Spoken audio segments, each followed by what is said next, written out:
Be careful. This is my seat. I'm a legend and hero.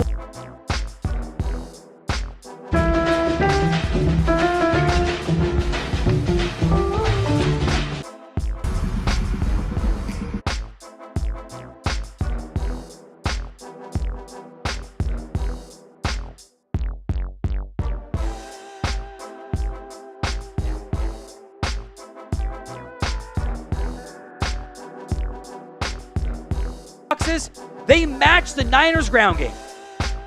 They match it.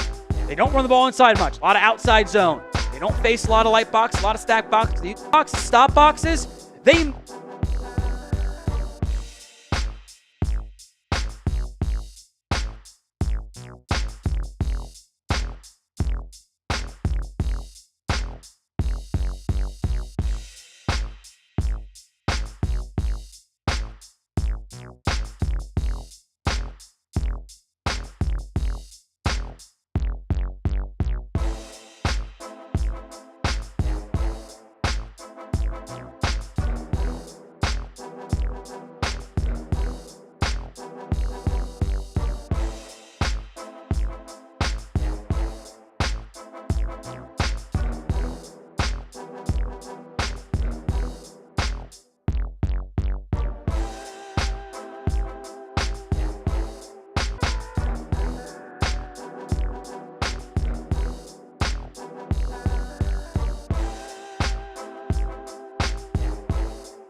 match the Niners ground game.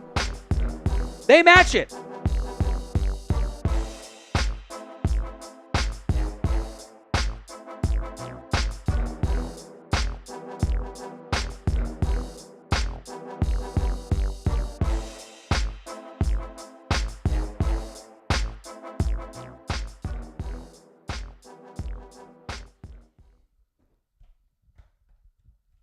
Welcome, Cowboy fans and Cowboy haters alike. I'm the G, and I'm the host of Let's Talk Cowboys, where we talk facts.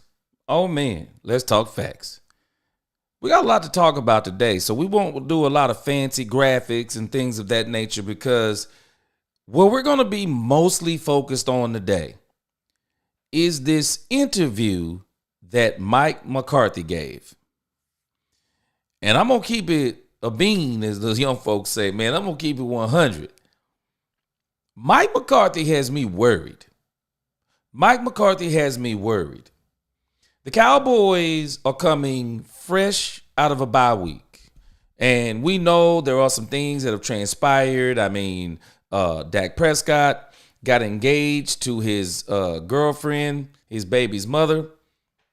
And what's going on, Confident? Looking forward to some of your comments today. Dak Prescott got married. What you think, Confident? He bought her $1 million ring, I'm hearing. A $1 million ring. Wow. I don't know if I wish I could do that. I mean, I actually wish I was in a position to be able to do that for my wife. I'm pretty sure she would appreciate it. But, man, that's a big deal. But, good that we use football to escape life. And we have to understand that they use life to escape football, especially with all of the criticism and things like that they get. But coming out of the bye week, I'm just really wanting to hear what is going to be a lot of the Cowboys chatter. And Mike McCarthy's press conference has me seriously worried because it makes me wonder if Mike McCarthy is tone deaf. Because when I hear him talk and the things I'm hearing him say, it lends me to believe that he has a hard time, whether he accepts it or not. He has a hard time motivating his team. Because, just listening to his press conferences, I'm kind of like, is Mike McCarthy really listening to what he's saying? I mean, I know these questions are, they're spur of the moment. I mean, he doesn't know what they're going to ask, but I just wonder, with him being the coach of the football team, I mean, is Mike McCarthy really paying attention to what he's saying, how he's answering these questions? Does he not understand that what he is saying is either going to give not only the fans confidence or the fans doubt, but I just wonder if his team, do they have the same confidence or the same doubt when they hear him talking? He's starting his family. I ain't mad at him. You know what? I think that's what he needs. I think that really helps ground a man. It grounds him and really helps him to see the important things in life, and that there are things other than football out there. And I don't want him to start, I'm not saying I want him to put football second or third or anything like that, but I'm just saying there are priorities in this thing. And I think that a family helps ground a man, helps ground a woman. It helps mature people a lot faster, because now it's something more than yourself that you're looking after. And so I think it'll be a good escape for him also, and really, help him to maybe let go of some of the expectations that people have put upon him, being the quarterback for the Dallas Cowboys. And so I got a lot of little snippets that we'll talk about what's going on in the football world also. I mean, primarily today, we're going to be talking about Mike McCarthy's response in his press conference, and in particular, who he responds to in his press conference. And then number two, I want to talk a little bit about Alvin Kamara. That incident, I mean, had the whole internet in a frenzy. I want to talk about, I'm going to mention also kind of what's going on with Kansas City Chiefs and Patrick Mahomes. And really what I'm going to be talking about that is how it refers to Dak Prescott in a sense. And then I want to talk about kind of a little bit some of the injuries that went on around the NFC. In particular, one of those injuries that affects the Dallas Cowboys. And then I want to look at the NFC picture. And then I think I mentioned that, but the NFC picture. And then we will look at just a glimpse of what we're going to be looking forward to the rest of the week as we start getting the fans ready for the San Francisco 49ers. I mean, man, the San Francisco 49ers game, boy, it is going to be a doozy, but I want to talk about that last.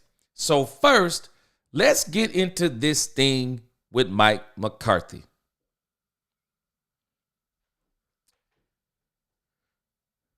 Mike McCarthy has me seriously worried. And the reason why Mike McCarthy has me seriously worried is it's the way he answers questions. Mike McCarthy is almost like a robot to me. He's very robotic. He's very even keel. And I'm not hating on him for being very even keel. But when you're dealing with men with a lot of testosterone, you're trying to motivate men, you have to know when to be calm. And then there's times when you got to let loose. You don't mean you have to degrade people, but you got to let loose a little bit. You got to let people know you mean business. I was telling someone just the other day, we got to be careful, trying to be, if you're going to be a lion, man, you be a lion. That's why lions don't hang with deer. That's why lions don't hang with their prey. They kill their prey. They eat their prey. And if you are going to be a lion amongst deer, then be a lion. Roar, man. You walk around like a roaring lion and you let people know I mean business. And if you don't do your job, we'll get somebody else who will. Now, I know that's hard, playing for the Dallas Cowboys because Jerry Jones is the end all to be all. And I still say, even talking about this last week, is this some of the issue that's going on with Mike McCarthy? But what I want to call our attention to is this interview that he gave today on DallasCowboys.com. And I'm going to put the entire thing in the comments so you can go back and listen to it in its entirety. I mean, basically, I can save you some time, and I don't want you not to go listen to it. Go listen to it. But I can just tell you about Mike McCarthy, man. If you've heard him once, you've heard him. If you've heard him once, you've heard him before. I mean, Mike McCarthy is not too much going to bring anything new to the table when in an interview or post game conference. And so, I mean, a post game interview. And so I want you to hear what he says. And then I'm going to tell you why it bothers me. And then you tell me, does he bother you in what he's saying? Let's roll it. Outside the building, even having Troy Aikman and his comments. Do you feel the need to address those with the players at any point? I don't. I think you address them as a whole because it's all part of that external focus that, frankly, we need to move away from. Frankly, I mean, if anything, working here, the intensity of externals and potential distractions is high. That's part of our. That's part of our operation, So let's break something down just for a moment. He just said that that's a part of our operation, as in we're the Dallas Cowboys. So we're always in people's mouth. And so we need to get away from external distractions, things people are saying on the outside of the building. I totally agree. But in this instance, hold on, let's keep going. Green Bay was cold. I mean, everybody has something, that you have that's probably different than other places you work. So that's part of our norm. The external noise or pro or con, it's we prefer the pro, but it's part of working here and it's part of our landscape. So. Yeah, for me to address those comments, I don't, because they don't carry any weight with me, because I watch all the tape, I get to go to the meetings, I'm at practice, I'm part of the games, so I have a clear understanding of what and where. And in Troy's statement in particular, I don't agree with the word selection, but there is definitely need for improvement in every position. Now, hold on a second. Now, are you going to have it both ways? He said what Troy Aikman said doesn't carry weight. I got a problem with him saying what Troy Aikman says doesn't carry weight. This isn't Stephen A. Smith talking. This isn't Bart Scott talking. This isn't Dan Orlovsky talking. This is 3-time Super Bowl winner, Hall of Fame quarterback, one of the most famous telecasters that we have of the game, who gives great analysis during the game, who still, because of his job, he's watching film on a regular basis. And so when you say that what Troy Aikman says doesn't carry weight, I got a problem with that. That's one statement I would not have made. I would have maybe said something like, I understand maybe what Troy Aikman is saying. Or even better, I don't have a problem with what Troy Aikman said. Some of it's true. Let me expand on what Troy Aikman said. Some of it's true. But see, this is Mike McCarthy right here. This is Mike McCarthy. He's the corporate. He corporate. And I'm not even going to say he's corporate, a corporate man. He's corporate. His answers are very corporate. And even now, I'm going to go back and listen. I've kind of gotten wind that Dallas Cowboy players are mad at what Troy Aikman said. Don't get mad at Troy Aikman. Don't get mad at Troy Aikman. Troy Aikman isn't the problem. That's one of the problems with this team. Troy Aikman isn't the problem. Troy Aikman can say anything he wants to. He's the media. And I'm not saying that the media should be holding weight for Mike McCarthy, but I'm sorry, I'm at least listening, because I want to understand that if they're saying, you see, it's not what people say, it's whether what people say is true. That's the issue. Is what people saying true? That becomes the question. And so Mike McCarthy is killing me already. He's killing me in this thing because he's talking about, it don't hold weight with me. Sound like to me it hold a lot of weight. Because you said he had a poor selection of words. Well, if it didn't hold no weight, I mean, are you really listening? No, it held a whole lot of weight. That's why the Dallas Cowboy players are coming out talking, because it holds a whole lot of weight.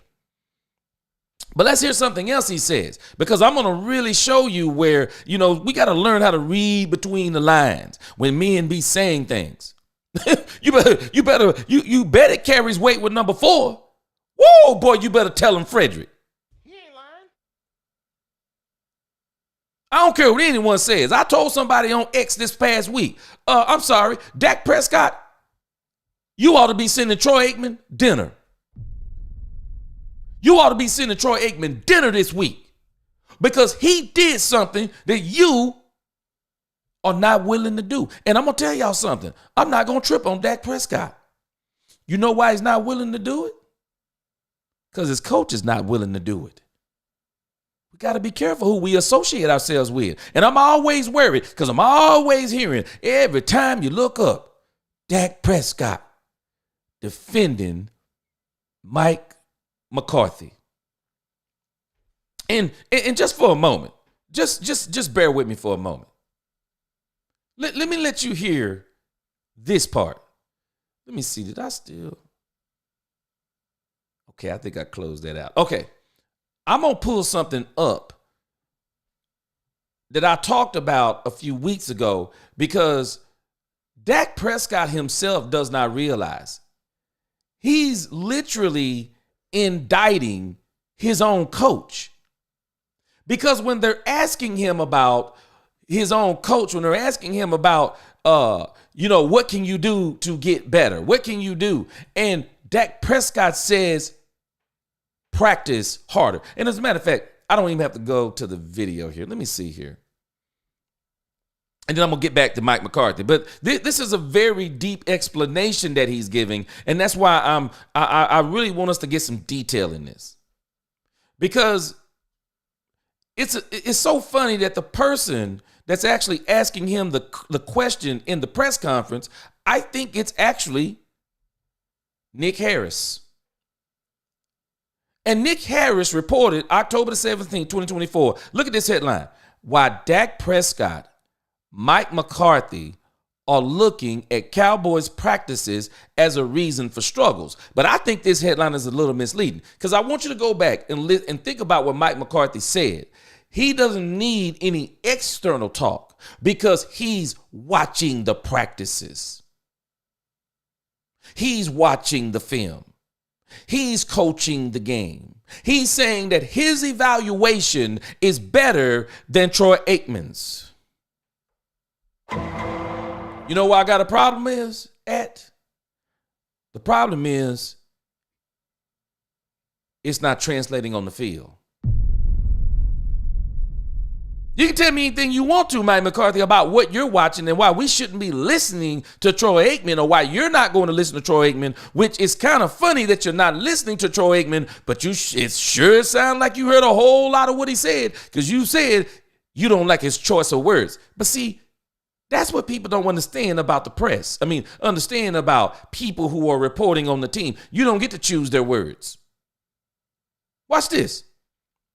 It says, just days after suffering the worst loss in the 35-year ownership tenure of Jerry Jones in a 47-9 humiliation at AT&T Stadium at the hands of the Detroit Lions, the Dallas Cowboys are going back to the drawing board during their scheduled bye week.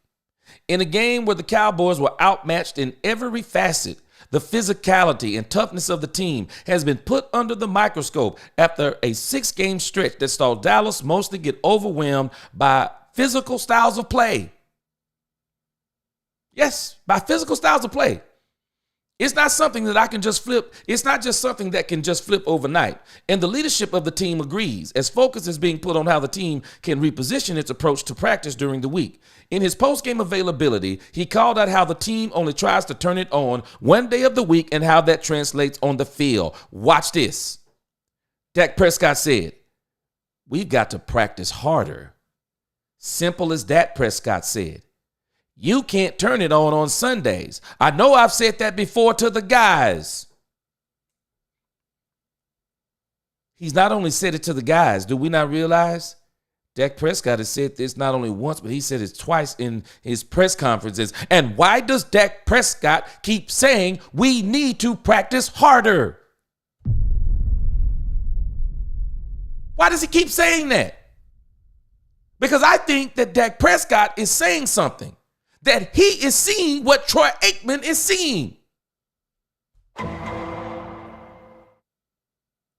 Dak is saying the practice isn't translating onto the field. We just got to reiterate that every day at practice in our preparation, we've got to practice harder and prepare harder and come out here and play harder. That's a choice. I'm about to deal with Dak Prescott.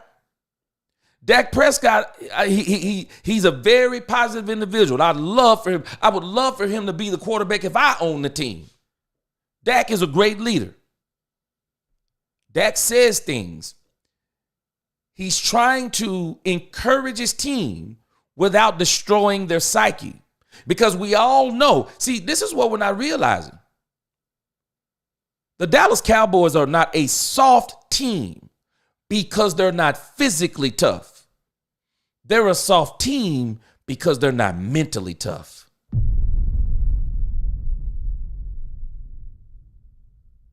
And what we do not understand is that practicing harder, watch this, Dallas Cowboy fans, practicing harder doesn't make you mentally tough.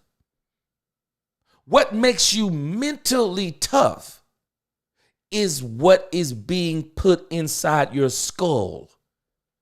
That's what makes you mentally tough. How are you being prepared? Watch this. Watch this. I'm going to show you what I'm talking about.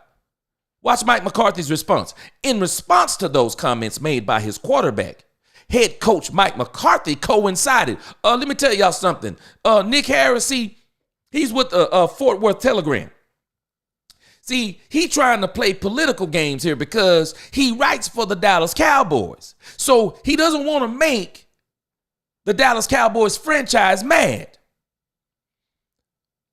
But I listened to Mike McCarthy and what he said. He did not coincide with Dak Prescott's comments. He actually, just like he did with Troy Aikman, he disagreed with Dak Prescott's comments. He said, we do practice hard. Do you? Yes, we practice hard. Watch what Mike McCarthy says. Watch what Nick writes. Head coach Mike McCarthy coincided with Prescott in implying issues with how the team practices during the week, while also still giving credit for the work put in during the week. That's the problem, Mike McCarthy. You're too busy trying to manage the emotions and the feelings of your team, rather than you saying, this is not about feelings, this is about facts, and feelings don't change facts. I wonder what it would be like if Mike McCarthy just came out and said, we suck. We suck. We suck on both sides of the football. Players are not there, they're not out there executing. I'm giving them the plays. I'm telling them exactly what they need to do, and they're not doing it. I just wonder what would it be like if Mike McCarthy came out and said that in a press conference. But you see what Nick Harris is doing? What Mike McCarthy is doing is actually the problem. It's the problem. How you gonna tell me I'm doing wrong and try to spare my feelings? Do what? Tell me like it is. Tell me like it is. I suck. Tell me. Let me cry about it. But I need you to tell me I suck sometime. Tell me I'm not doing my job. Tell me I'm not running my routes hard. Don't let Troy Aikman be saying it on the ticket on the radio. I don't need to hear it from Troy Aikman. If I suck, I want to hear it from the people who I trust the most first. Because if I trust you and you trust me and you telling me I don't suck, and then I'm hearing from the world that I suck, who right and who wrong?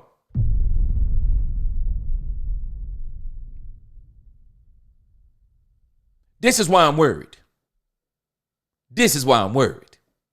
Because even Nick Harris is playing this little game.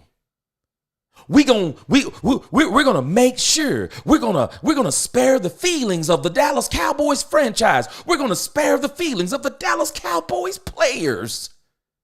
Because we don't want anybody's feelings hurt. And so look at what Mike McCarthy says. Watch this. I've done this for a long time. Mike McCarthy, we don't care. You've done this for a long time. Care how long you done this? Bill Belichick did it for a long time too. 7 out of 10 Super Bowls. But when Bill Belichick stopped winning, Robert Kraft said, you got to get out of here.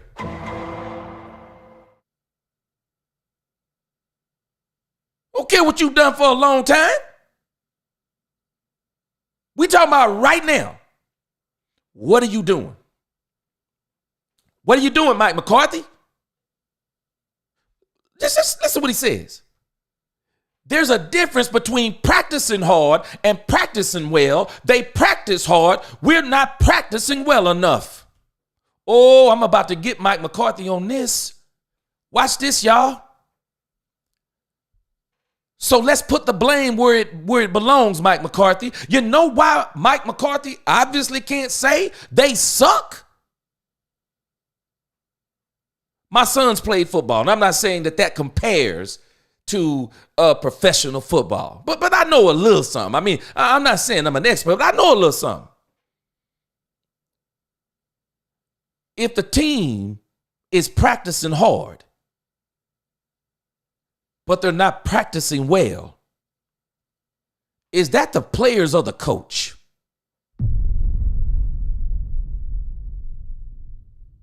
Y'all tell me. Is that the players or the coach?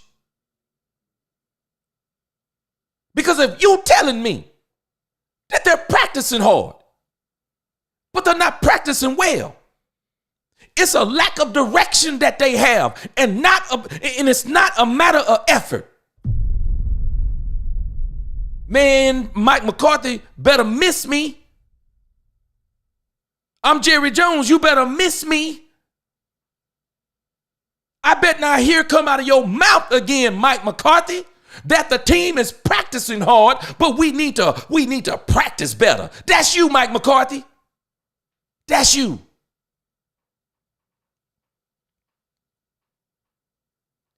You want to know why Mike McCarthy? Y'all want to know why what Troy Aikman said? Y'all want to know why them words aren't sitting well with Mike McCarthy? Because Mike McCarthy is always trying to spare somebody's feelings.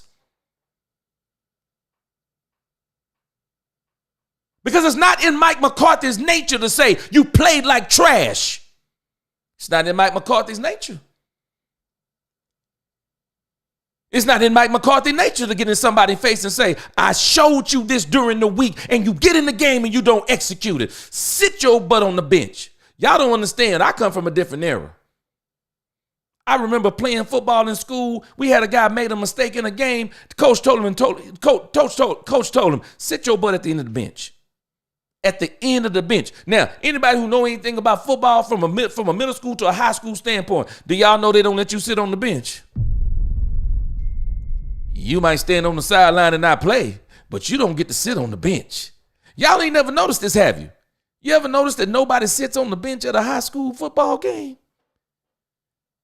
They don't let you sit on the bench. Everybody is standing up. Coach told him, get your butt on the bench and sit down. Because you belong on the bench. See, we live in a different era today, don't we? Y'all hold on a second. Stay with me. We live in a different era, don't we? We live in an era today, say, don't you dare talk to a player like that. Y'all give me 1 second and chat in the chat.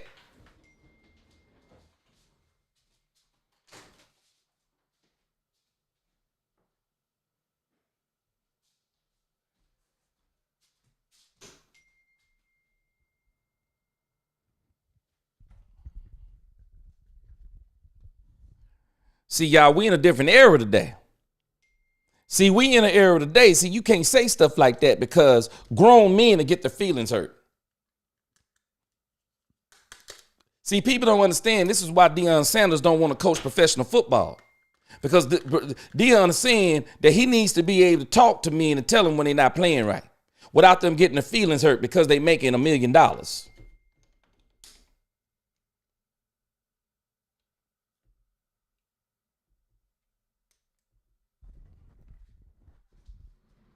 See, we have to understand what's transpiring when we're dealing with a lot of this stuff. And so I'm telling y'all, this is the problem with the Dallas Cowboys.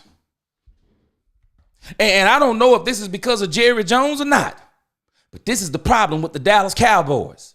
We're too busy trying to save people's feelings. Are y'all hearing what Mike McCarthy doing?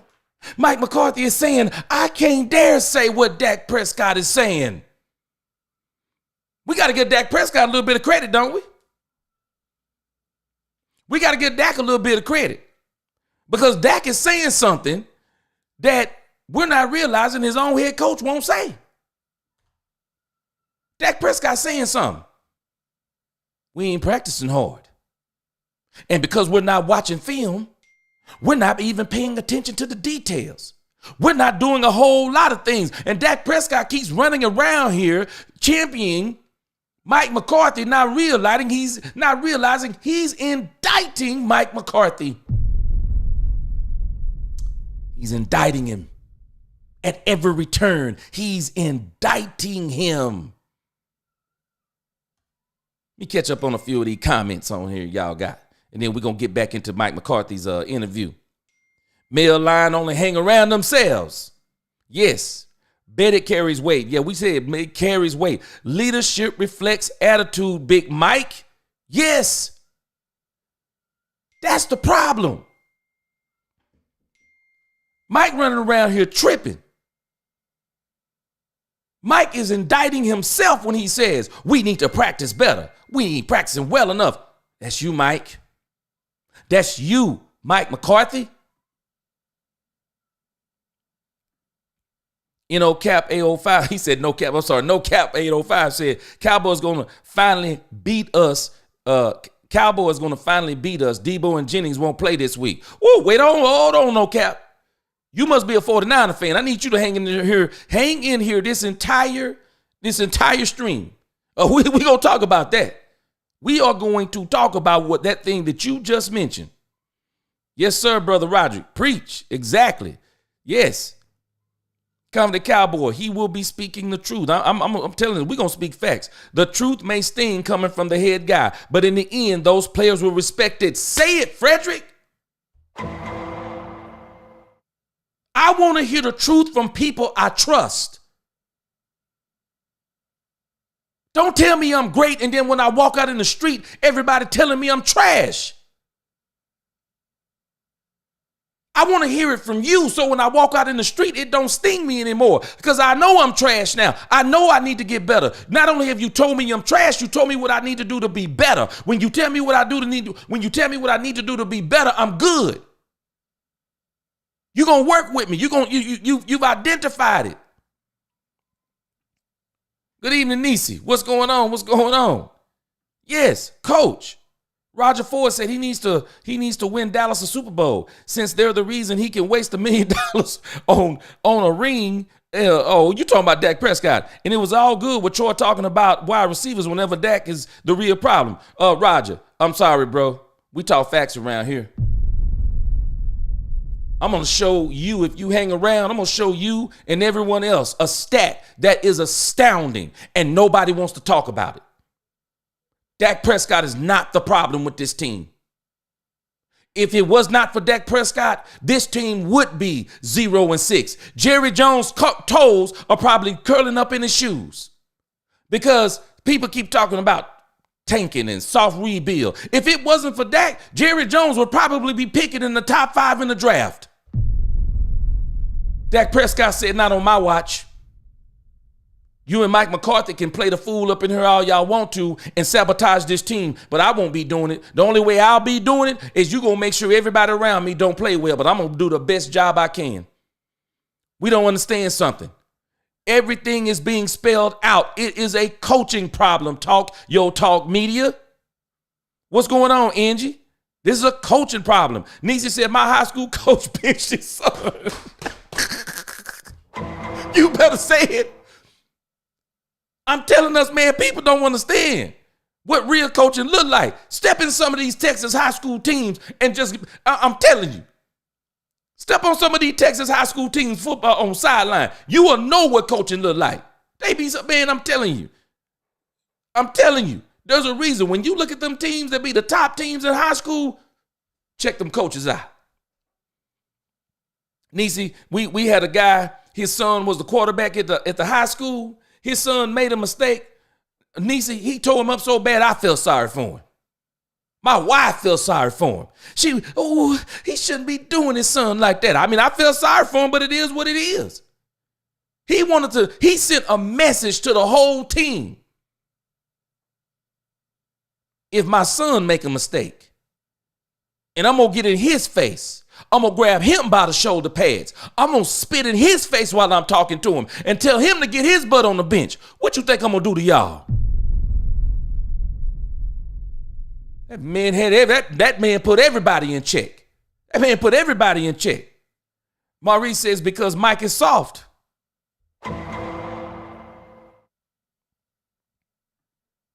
None of these guys will last with Jimmy Johnson. You better say it. No cap, I'm a Niner fan. I'm listening because he's speaking some truth. Feel like I'm at church listening to a sermon. That's what I do in my professional life. So, hey, I'm just speaking truth, man. I don't know how we are so cursed. Debo in the hospital with pneumonia and water in his lungs. Man, I'm telling you, no cap. You wait. I'm telling you, I'm going to get to this at the end. But I'm telling you, boy, this is shaping up. If we're not careful, this is going to be one of the greatest failures of the season. If we're not careful. I'm going to talk about that at the end. But if we're not careful, ooh-wee. Man, folks might not be able to walk outside come Monday morning. I'm telling us, James Hill said Mike act clueless. Don't he though? He telling us he watched film. You could have fooled me. Dak better than my homeboy, Mahomes right now. Ooh, Carl, you better stop. I got some stuff for people. I got some stuff for folk who talking about Dak Prescott. Niecy said, I bet you his son will never make mistakes. I bet he won't. Man, I'm telling you something. And I don't know about y'all, but if I'm a player on that team, I'm looking to my homeboy going, he doing his son like that?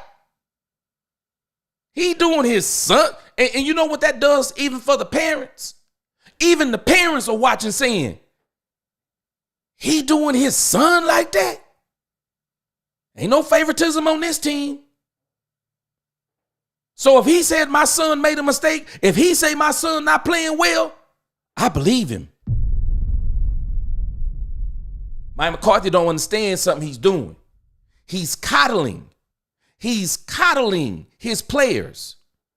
And if you ask me, see, they need to understand how to play good cop, bad cop. Mike McCarthy need to be the bad cop on the team. Jerry Jones, we're going to leave all that coddling to you. But when it comes to the field, nah, it's bar none out here, bro. It's bar none out here. Because all this breeds is frustration in the players. And now the players are having to defend themselves against things that are true. And so you notice what Mike McCarthy said? Mike McCarthy to me sound like a man and a woman in a relationship. And when the father is on his children, and fathers, man, sometimes we get on our children's head hard. When they doing dumb stuff, man, fathers be like, you doing dumb. And they start talking back, man, we like slap you upside the head. That's what fathers do. But mothers come back and say, Oh, well, your daddy, he means well. He just wants you to be the best you can be. He's trying to bring the best out of you. That's what mamas do. I applaud moms for doing that. But make no mistake about it, there needs to be a man in this place too. There needs to be a man somewhere saying, you ain't doing this right. And mamas will do it too. I tell y'all something. I had a mama, she tell you in a moment, be a man. My mama would tell you in a heartbeat, be a man. Men don't carry on like that. Men don't say that. Men don't do that. My mama will tell you in a minute. Somebody got to tell these men to be men. Not playing with it. Man, we're not even playing with high school players. We're talking about men. When I played, my dad had me run laps while everyone was waiting around for coach. My dad ended up replacing my coach. He was doing a better job than your coach. He was doing a better job than your coach. Nisi said, where are the leaders on the team to say we are not fully prepared and tighten up? Nisi, it's Dak Prescott. Have we not been hearing Dak Prescott say this every single press conference? He even went as far in one press conference to say, people need to be where they need to be so when the ball comes, they can get it. Dak Prescott been saying this. He been saying it. But don't nobody want to admit it, acknowledge it. He been saying it. Dak been saying this. They're not getting it. Carl said, you right, bro. I know what you mean. Or leading to regarding San Francisco. They beat, they bet not fall for that injuries hype. Woo, boy, I'm telling you, I can't wait to get to that part in this conversation. I feel like Mike don't even fight back as a coach. Oh, yeah, he fight the media. He fight the media, James. But that's not who he need to be fighting. The battle that he has is with himself. The battle that he truly has is with his owner. The battle is with himself. This man need to look in the mirror. He always telling folk to look in the mirror. I be laughing at all this stuff they be talking about. I'm going to tell you, man, Mike McCarthy is that type of dude that I expect to see when I walk into I'm going to something where it's a motivational speech. I expect to see Mike McCarthy standing there with a podium in front of him, a table beside him, all his books. He's a number one New York Times bestseller, all his books and his t-shirts and his mugs, and he talking about bomb. That don't work in football, bro. Throw all that nonsense in the trash. Throw all that nonsense in the trash. Let you hear the rest of what he said, and then we're gonna really analyze. And wait a minute, before we get into that, let's hear what Troy Aikman said that got this man hot. In case some don't know the remarks that Troy Aikman made. Let's hear what made this man get a little hot around the collar, talking about he don't like the choice of words. I'm sorry. If I give you a plate full of mud and I put Cool Whip, nuts, and a cherry on top, is it still mud or is it chocolate ice cream now? You don't get to choose anybody's words when you're playing like dumpster trash. What you get to choose to do is whether or not you're going to keep proving me wrong or you're going to prove me right or you're going to prove me wrong and make some improvements. Listen to this. I made a video about this just a couple of days ago. Let's extend that clip that we played earlier. And I thought that beyond this year. And I think CeeDee's got to improve in his route running. And as a quarterback, if you're not certain where guys are going to be consistently, it's hard to play the position. I see guys lazy coming off the line of scrimmage. Sometimes they run. Usually if they do, it's because they're anticipating they're going to get the football in that play. But if they're not, they don't. And it all ties together. I just finished watching the Baltimore Ravens because I have them this week.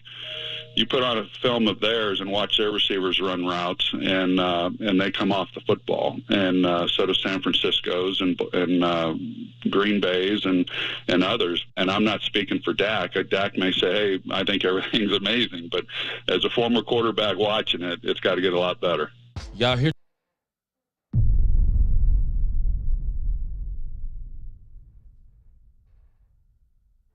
Y'all see what got him hot? I'm going to tell y'all something about quarterbacks. Don't let nobody tell you anything different. These quarterbacks in the NFL, They're some of the smartest men in the world. It's one thing to play a position and you know where you need to be as a running back, as a wide receiver, the line blocking assignments, all of these different things. The quarterback has to know all that. All that language. All that. If he don't know all of that, then he don't know where everybody's supposed to be. And so he can't complain. Y'all know why Dak complaining? Because Dak knows where everybody needs to be.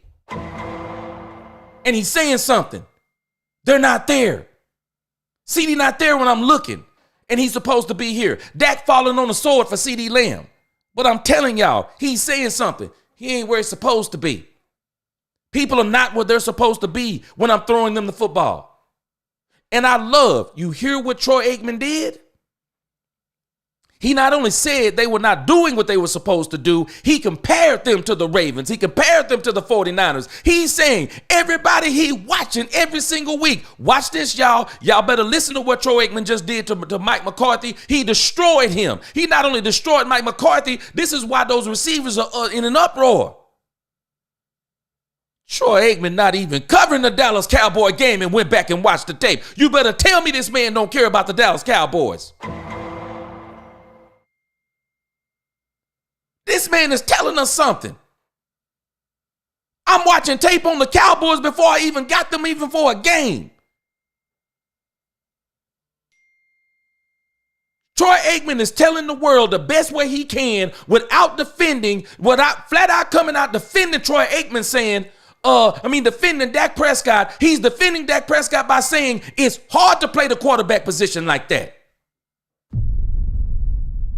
Y'all better stop playing with this man. Troy knows exactly what he's doing. He is saying something. Get off this man's neck. Get off this man's neck. That's exactly what he's saying. I'm telling y'all, Troy Aikman is saying something. And that's why Mike McCarthy is all up in his feelings up in here. That's why it's a poor choice of words. It don't matter what the words are. Are you trash or not?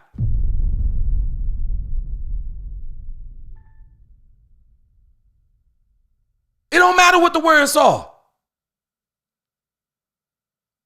You can call poo-poo by all the names that poo-poo go by. At the end of the day, is it poo-poo or not?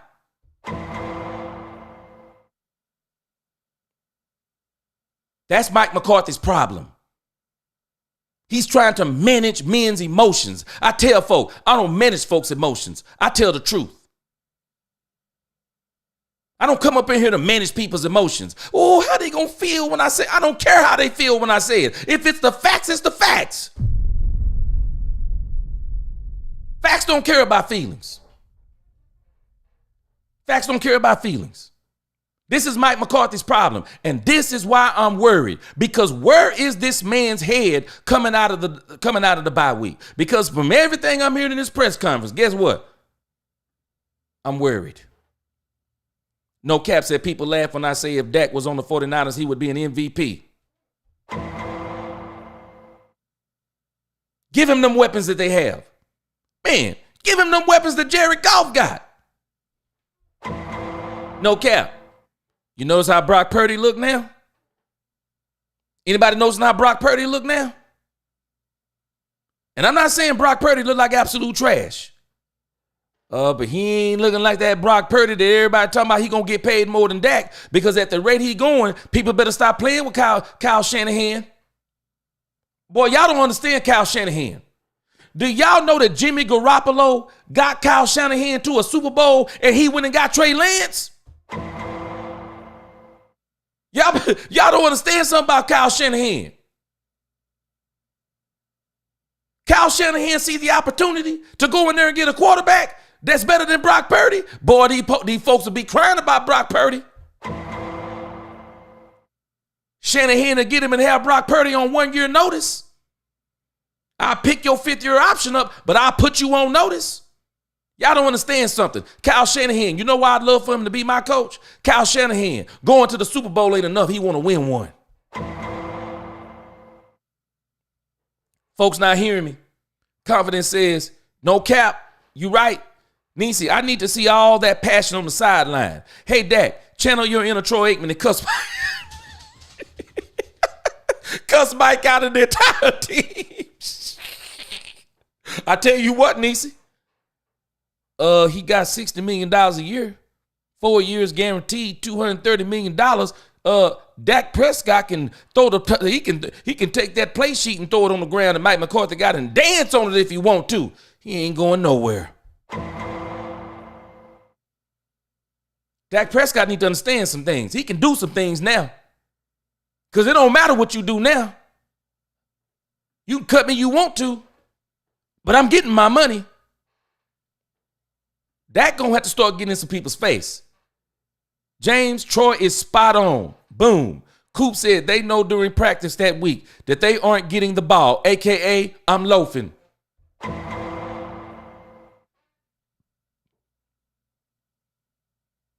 This is an indictment of Mike McCarthy. This is an indictment of Jerry Jones. And I'm telling y'all, we're going to look at it during the week. You want to know why Dak Prescott's throwing them interceptions? I find it to be strange that the majority of them is when he targets 88.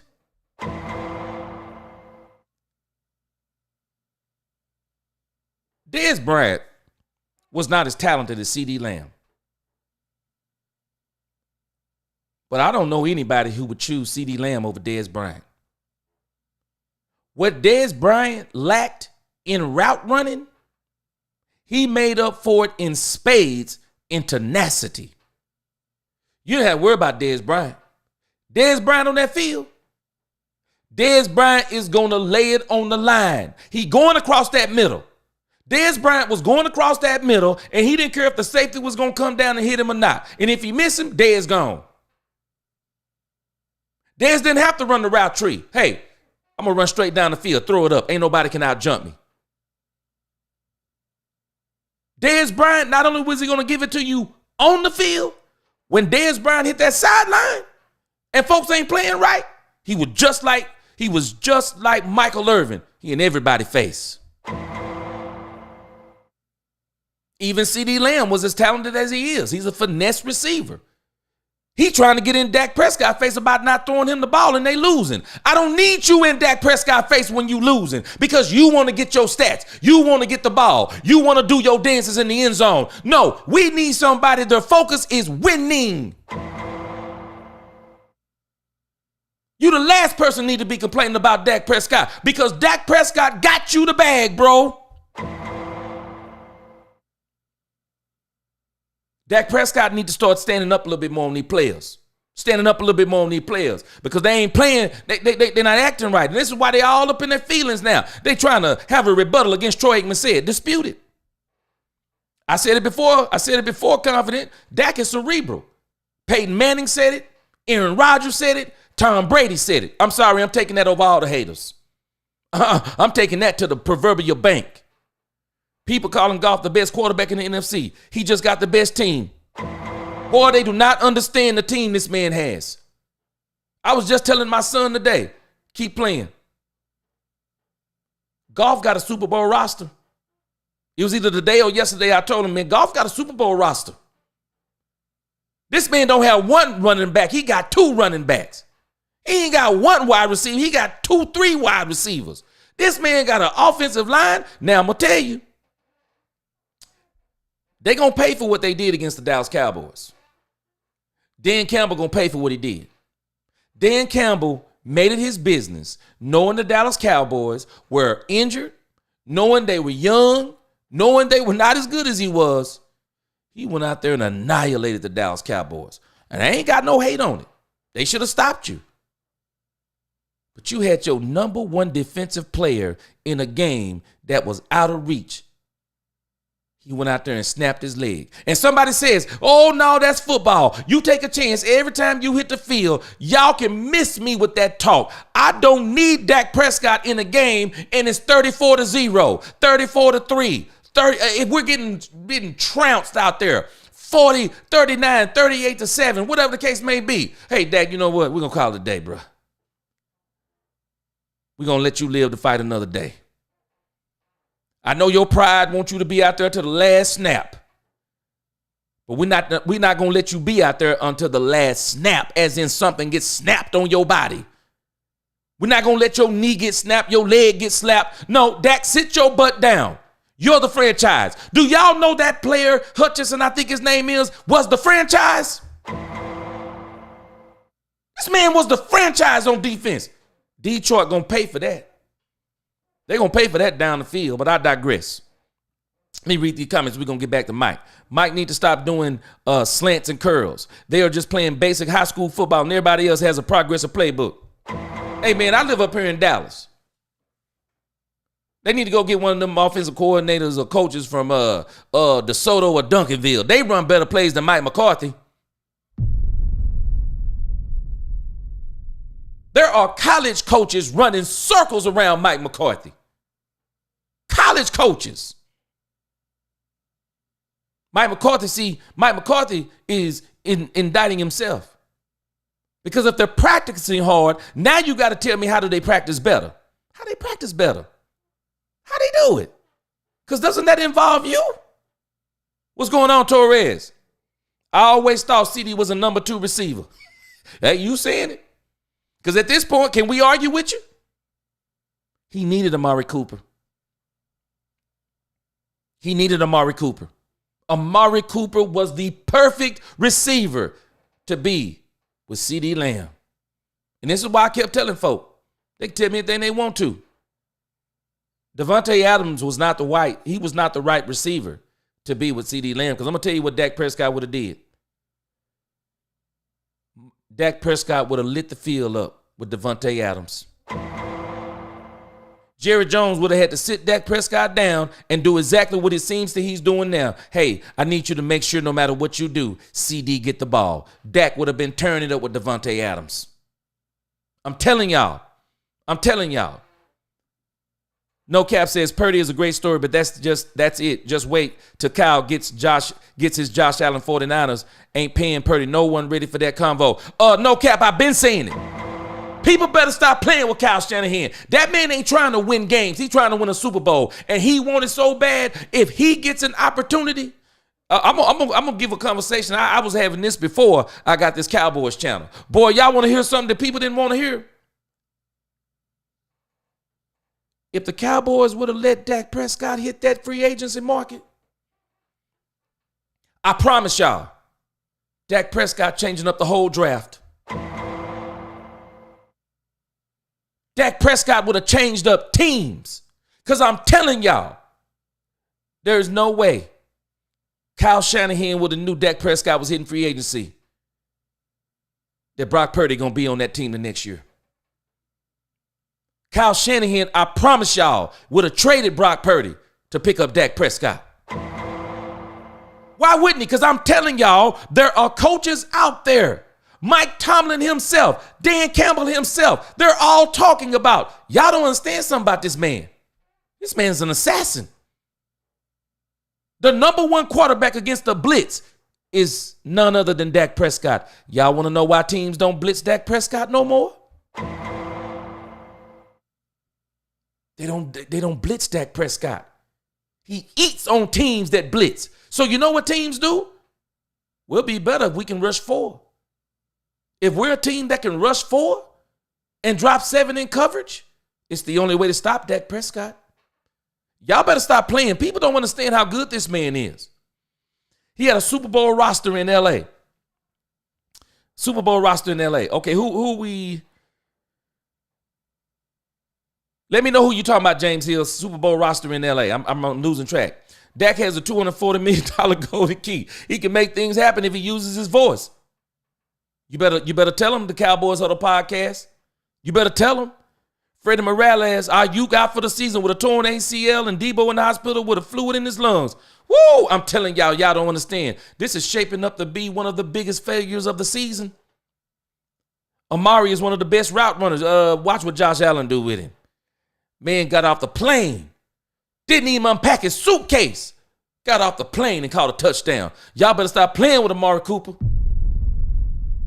One of the dumbest things that Jerry Jones did is gave this man away for a box of Cracker Jacks. Stupid, and could have got him back and didn't want to do it because of pride. McCall says it's time for CD to say to himself, I got to grow up and be a lion. You know what's wrong with CD? He got the wrong people around him. He got yes men around him. He got his own mama on social media talking about Dak ain't it. Okay. Dak ain't it. All the smoke your son is getting this year, I want you to remember those comments. Dak made CD Lamb. Dak got CD Lamb the bag. He should be forever grateful to that man. He should be forever grateful to that man. People better understand something. Dak ain't playing. I said that if Dak got let go, Kyle would have got Dak. Fact, but man, I was telling people they didn't want to hear it. Let Dak hit that free agency market. Kyle Shanahan would have called Purdy in just like he called in Jimmy Garoppolo. Hey, you know what, Jimmy? You nice looking and all that. You good for the team. We like you. But you're going to have to find somewhere else to be the quarterback. We're going to let Brock Purdy. We're going to bring in Trey Lance. They gave Trey Lance the job. Kyle Shanahan wanted to see what he had. Y'all don't understand. Kyle Shanahan is an assassin. They gave up the farm to get Trey Lance. He let Brock Purdy start. Man, I'm telling you, everybody need that mentality. Everybody need that mentality. Devontae Adams was not coming to Dallas to play fiddle to CD. You think CD checks out and pouts when things aren't going his way now? Freddie. CD would have faded into the background. Dak would have killed it with Devontae Adams, and there wouldn't have been nothing anybody could do about it. He'd have killed the league with Devontae Adams. Kyle knew he messed up by waiting to call back Stafford, and he won't make that mistake again. People don't even realize he was trying to get Tom Brady with Brock Purdy. Kyle Shanahan hungry. That's what we need Mike McCarthy to be. Oh, yeah, Jared Goff had a Super Bowl team with the Rams. Man, people can say anything they want to. Dak ain't never had none of them type teams. He ain't never had none of them type teams. Cleveland got a third round, and we gave him away for a fifth and a sandwich. Everybody know that Amari Cooper is one of the best in the business. He one of the best in the business, and we gave him up for a box of Cracker Jacks. Shame on us. That's why we're suffering for it now. And so I want you to hear the rest of what Mike McCarthy says as we continue to analyze it and go off on this. Just one position that he commented on. So I think you look at the whole picture, you break it down, and that's what coaches do. And there's a process to it. There's always a plan. These guys bring great energy. That their work ethic is. Shut up, Mike McCarthy. Shut up. We need you to stop defending the players. They have to come to do their job. If they don't, they're going to be cut. They have to still come and play, Mike, whether you coddle them or not. Stop coddling them. This is their problem. You're okaying them in foolishness. It's high. If GPS is a good monitor. Gives you an idea of your workload capacity. Going back to what I said earlier, the 22 and 23 comparables from a workload capacity. The GPS is higher than the prior two teams, so that tells you that the effort and energy is there, but the detail and intention needs to go up. Who responsible? Who responsibility is that, y'all? Y'all put in the chat who responsibility is it? Who responsibility is it to do the details? Who responsibility is it to help them with the details? Mike, put the handcuffs on yourself. Put the handcuffs on yourself, Mike, because you're saying two different things. They're practicing hard, but the details is what they need to work on. Oh, okay. They're practicing hard, but they need to practice better. Who takes care of the better, Mike? Is it you or them? Who is it? Because the only one you're indicting is you, Mike. I don't know. Y'all tell me what y'all think in the chat, because maybe I'm hearing this differently. But Mike is indicting himself because the coach is the one who does the details. Can I help y'all? I bring the talent. You bring the coaching. I bring the talent. You're not the talent, Mike. You sit on the sideline. I'm the talent. You're the X's and the O's. I'm the Jimmy and the Joes. I'm the talent. You help me to maximize my talent. You put me in the right position. You put me in the right place. You put my mind in the right place, Mike. I don't understand folks who say, well, grown men shouldn't need to be motivated. Where you been? Where you been? Every man and woman needs motivation. I don't care how good they are. They need motivation. They need something to grab onto and say, man, I'm going to be the best I can be. Y'all don't understand something. Michael Jordan, this is why I say this man will forever be the GOAT in basketball. Michael Jordan made stuff up. Michael Jordan made stuff up to get motivated about. If Michael Jordan knew that they were going to put somebody on him and they were saying that somebody was better than him, they wouldn't even have to be saying it. They just be implying it. Mike said it was an insult to him when they said Clyde Drexler. But Clyde Drexler was as good as he was. Mike said, I took offense to that. Don't you dare say Clyde Drexler. Man, I'm going to tell y'all something. If LeBron James and Michael Jordan was playing right now in the same era, boy, LeBron James be in trouble. Michael Jordan would be saying, see, he ain't saying it now because he ain't playing, but Michael Jordan would be saying, don't you dare put LeBron James in the same sentence as me. That's what dogs do. That's what lions do. They find things to get motivated by. And that's why the coach that he had, he was the perfect coach. Because the one thing I'll say about him, he knew how to coach superstars. People do not understand something. Phil Jackson's superpower was coaching superstars, motivating superstars. There are not many who can motivate superstars.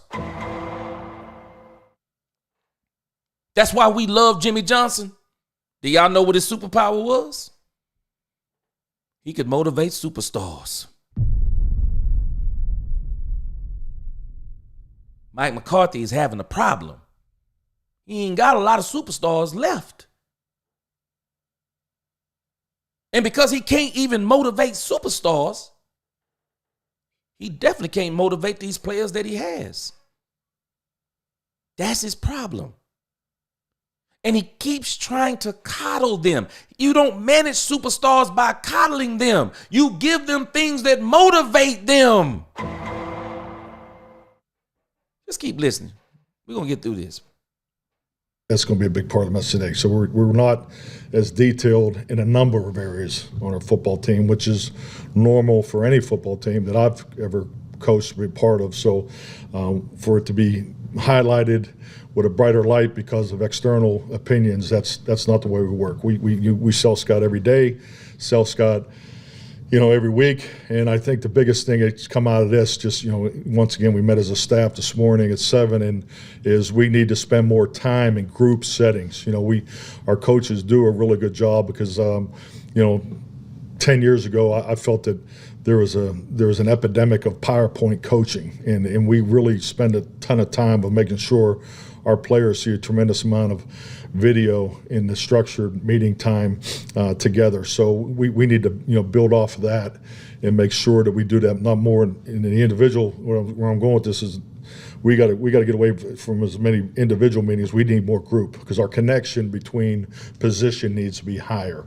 You can talk about details and buzzword the hell out of these conversations, but the reality of it is if the connection between the positions doesn't increase, then the unit production is not going to be where we want it to be. So that's really going through with a fine tooth. You still only have the same amount of work days. You still only have the same amount of work hours, but it's specifics of how can we be better. And that's probably one of the biggest adjustments we'll make as far as our training regimen. It's hard to be an HR leader. Pet insurance. So I'm gonna put the rest of that. I'm gonna put that link in the description. You can go back and pull it up after the live stream. But let me unpack some of this stuff that Mike McCarthy is saying. Because I'm like you, confident. Your statement is dead on. Don't speak about it, be about it. You know what I'd rather Mike McCarthy be saying? Y'all gonna see. Now, I'm not gonna tell you what we're gonna do. Y'all gonna see what we're going to do. We're going to be a whole different team when we come out. Jerry can't hire somebody like Jimmy because they're going to steal his shine. That was his problem. Jimmy, we gave you credit too. Jerry, we gave you credit too. I did. You are a part of the reason why they won. It was the perfect storm. You trusted Jimmy. People don't understand. I want y'all to hear something that Mike McCarthy is saying when he's saying that there's too many individual meetings. Okay, Mike, spare us all of the corporate jargon. Let's just break down what you're really saying. Dak Prescott and CeeDee Lamb are not on the same page. Stop trying to give us all these alluring words that make us, that you want, for whatever reason, that you want us to say, yeah, Mike been doing his job in the bye week. No, Mike, we ain't listening to you.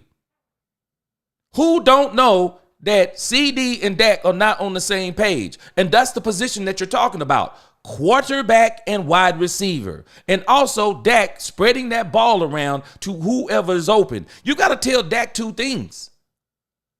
I want you to get CD involved when he's open. And if he's not open, Dak, stop forcing the ball to him. Dak, you've been to my mom's house, but I'm about to tell you the real deal. I need you to stop throwing those interceptions in the red zone. And I notice when you're throwing them, you're forcing the ball to CeeDee Lamb. Stop doing it. Let me get CD. Let me scheme him open. But if he's not open and they got a scheme that's better than my scheme, I need you to find the man that's open. This ain't about no positions need to be on the same. They're out there on the same. Aren't they practicing together, Mike? Are they practicing together? No, put Dak and CD in the room and you tell him he going to hit you when he open. He going to hit you when you open, CD, bottom line. And I don't need you out there pouting if he don't hit you, if we don't get you the first 2 or 3 quarters. I watched Devontae Adams last night barely be involved in the Jet game. He didn't light it up. Matter of fact, Jets got beat by the Steelers. Probably wouldn't happen if it was game 5 or 6, but whatever the case may be, man, you got to be willing not to catch some balls too. You got to be willing for some balls not to be thrown to you and still be running your routes hard, still be blocking hard, still be involved in the game, encouraging the other guys who are getting in the game. Cowboys Huddle said it's time to bring in a college innovation and motivation. I said it, man. They need some young guys. They might need some young guys to coach. PowerPoint and worksheets. Ooh, Nisi, watch this. I'm about to take y'all somewhere. Because I'm going to show y'all how Mike is insane in what he's saying. He said 10 years ago, ooh, watch this, Nisi. You own to something. Because I'm about to show you, you know what you're talking about 10 years ago. Freddie says, why can't this motivation come from within each and every one themselves? I am so. I have been, okay, you're going to have to hit me tell me what that CKNF mean. Nisi says, I'm a visual learner. You can talk to me until you are blue in the face. Show me. Now, I'm going to show you how Mike McCarthy said something because I'll be honest with y'all. I'm not the smartest guy. I'm just being real. I'm just not the smartest guy in the world. When people are saying things, I'm kind of like, what in the world is he talking about? And Mike McCarthy starts talking about the GPS technology. He first says there was an epidemic one time in this league where there were too many PowerPoints. And what he's pointing out is simple, is that people were, they were putting up PowerPoints about diagrammed plays and, things that are going on the field and all of these different things. And, he's talking about film and all of this and more about application. But then after he says all of that, he goes into defending his players again on whether or not they're practicing hard enough. He goes back into that whole spiel because he wants to continue to say, stop hating on my players because they're practicing hard. It's just that we need to practice better. And so I'm dumbfounded because I'm not going to be like a lot of folk. A lot of folk will be in the room, be hearing something. A lot of folk be in the room, be hearing something and don't even know what they're hearing and won't even ask a question. So what I had to know is, what is Mike McCarthy talking about with GPS technology?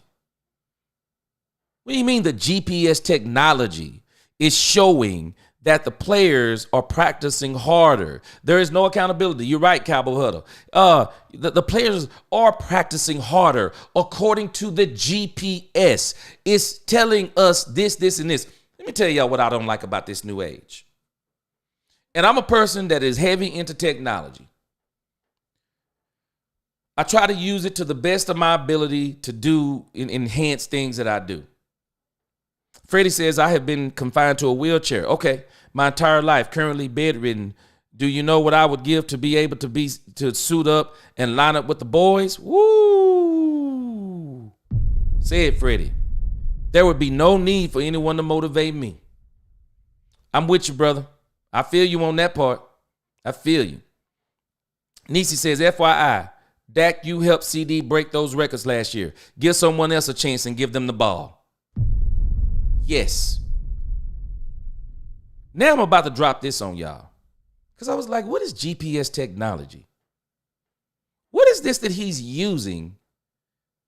And I know people when they do this, when they're trying to pull the wool over your eyes, they start speaking in a language you don't understand. They start using terminologies that you don't understand, words you don't understand, because what they're trying to show you is, I'm smarter than you, so you don't get to analyze me. You don't get to tell me what I'm doing wrong. I'm smarter than you. I know better than you, blah, blah, blah. But y'all know what I've realized? Mike, you can use all the GPS technology you want to, all the analytics you want to, all the computers that you want to. Y'all know why Troy Aikman is destroying anybody who's trying to go against what he said? Because Troy Aikman is using the tried and true thing that does not fail if you have it. It's called the eye test. Tell me anything you want to, Mike McCarthy, about GPS technology. Use any terminology that you want to. But what you can't fool is my eyes. And you know why Troy Aikman destroyed him and them? Because I'm not only watching your tape, I'm watching the Baltimore Ravens tape. I'm watching the San Francisco 49ers tape. I'm watching tape on different teams, and I'm seeing a difference in the way they're playing the game than you're playing the game. So tell me about your technology. I'll tell you by my eyes. This is where he's destroying them. Because, Nisi, you mentioned something about 10 years ago. I had to go look this up because I'm like, I'm just going to be 100% honest with you. I just don't know what he's talking about with GPS technology. So I go back and there's an article from 10 years ago. From 10 years ago, Nisi, GPS guides Packers to better injury prevention. June 21st, 2014. Nisi, you got a fabulous memory. So you obviously remember when they was talking about this. Well, Mike, according to their play on the field, there they are. They are soft and slow. Did the GPS tell you that? So Mike McCarthy has always kind of been on the bleeding edge of technology, using it. It says since taking over as the Green Bay Packers coach in 2006, Mike McCarthy traditionally started practices with a jog through, usually ranging from 20 to 40 minutes. The slow-paced period with offense at one end of the field and defense at the other is a scripted rehearsal of particular offensive plays or play calls against particular defensive play calls. The players see the alignments, practice their audibles, and checks then carry out assignments at a jog. This spring, though, Mike McCarthy moved jog through to the final period of practice. While that might seem relatively insignificant, Mike McCarthy doesn't change his team's work schedule without good reason. And his reason here is obvious: injury prevention. Okay. So Mike McCarthy goes on to tell why he's doing this with this injury prevention. And this is the part I want you to see. You have to be open to new ideas in different ways. Isn't that ironic, y'all, coming from Mike McCarthy? He said you have to be open to new ideas in different ways, and he keeps doing everything the same way and getting almost the same result. McCarthy said, we have a very talented Mark Lovat. I'll put him up against anybody in this business. Not only now with his experience, but growing up in the business and knowing the old way. Continuing education goes on here all the time. Our support staff is very experienced and well connected in sports science through all sports, not just football. The Packers' latest addition in sports science is Catapult, which introduced GPS technology for monitoring athletes in the early 2000s that now is mainstream in professional sports in Australia. The Packers appear to have used a GPS system for the first time last year, but switched to Catapult this spring. In off-season practices, select players have been wearing a GPS device that includes an accelerometer and gyroscope. Combined with software, it measures a player's movement in practice, including his speed at any given time, distance covered, explosive movements in any direction, and the force of physical contact. Australian sports scientists have been studying GPS technology for more than a decade, remaining on the cutting edge. Their high-level sports team uses it more extensively than anyone in Europe or the United States. In Australian rules football, for instance, every player on every team wears the device in all practices and games, which provides each team with an enormous amount of data about its player workloads. Ooh, I'm about to go ham. I'm about to go hard, man. Not him the way other people say it. Do y'all see how flawed this is? Mike McCarthy is using technology to measure the effort of certain players in practice. That's the only thing this can be saying. But one, I want y'all to understand something. GPS, while it can measure how a person is practicing, it cannot measure a person's heart. Number two, one of the things that they do, and I don't know if that they were doing way back then, I don't know if they're implementing this now as it applies to pro players in the NFL, but what the Australian players were doing, they were wearing the GPS not only in their practices, but in the games. So let me translate that for y'all. So let me tell you about me. If you're going to monitor me doing something and you make me aware that you're monitoring me, do you not realize my effort is different when I know you're monitoring me and when I know you're not monitoring me? Now, as it applies to what I do, I'm going to do it well no matter what, because I agree with something that Freddie is saying, because Freddie is talking about how he's confined to a wheelchair. And so for him, he wouldn't need any motivation. But I applaud you, Freddie, because at the end of the day, that has motivated you in a sense. And so you've been motivated by an experience. But I'll tell you this, the story that you told is one of those kinds of stories that if I was a coach, I'd be telling your story because I'd use your story to motivate men who are not motivated. See, that's what a coach does. He finds things. See, for me, you've already made me look at myself different in what you said, Freddie. So I appreciate you putting this in the chat because that in itself is motivation. And that's I say that, okay, so if a man don't need motivation, then he needs to be motivation for other men. He is motivation for other men because people are wondering, man, what's making Freddie Morales tick? What's making Freddie go? What making Freddie go hard? And man, maybe I need to step my game up. Or maybe somebody tells the story of Freddie. Let me tell you about Freddie, man. I know a guy named Freddie. So, see, that's what coaches do. You got to find ways to motivate men at every return. And even if it's not motivation, it's reinforcing. It's reinforcing. And I've known, and I've been a person like you where I'm self-motivated. I'm self-motivated. But people are always asking me about how do I do this and how do I do that? Because I'm self-motivated. But I also understand that I can motivate other people by being self-motivated. See, we need people like you, Freddie, and we need folk like you because there are a lot of folk, unfortunately, they're not like you. They're not like me. They're not like some of us who are in this chat. And so Mike McCarthy being a coach, see, he has to be able to evaluate that. I'm going to tell you what Jimmy was masterful at. Jimmy knew who buttons he needed to push, and he knew who buttons he bet not push. Jimmy knew.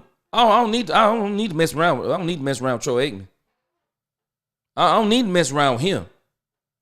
He already doing his thing. And matter of fact, he helping me do my thing. So I don't really need Troy Aikman. I don't need to do this with Troy. I don't need to do this with Mike. I don't need to do this with Emmett. But it's these other people. It's these other folk. I'll cut them in a minute. I'll cut them in a minute to send a message to the folk who are in their class.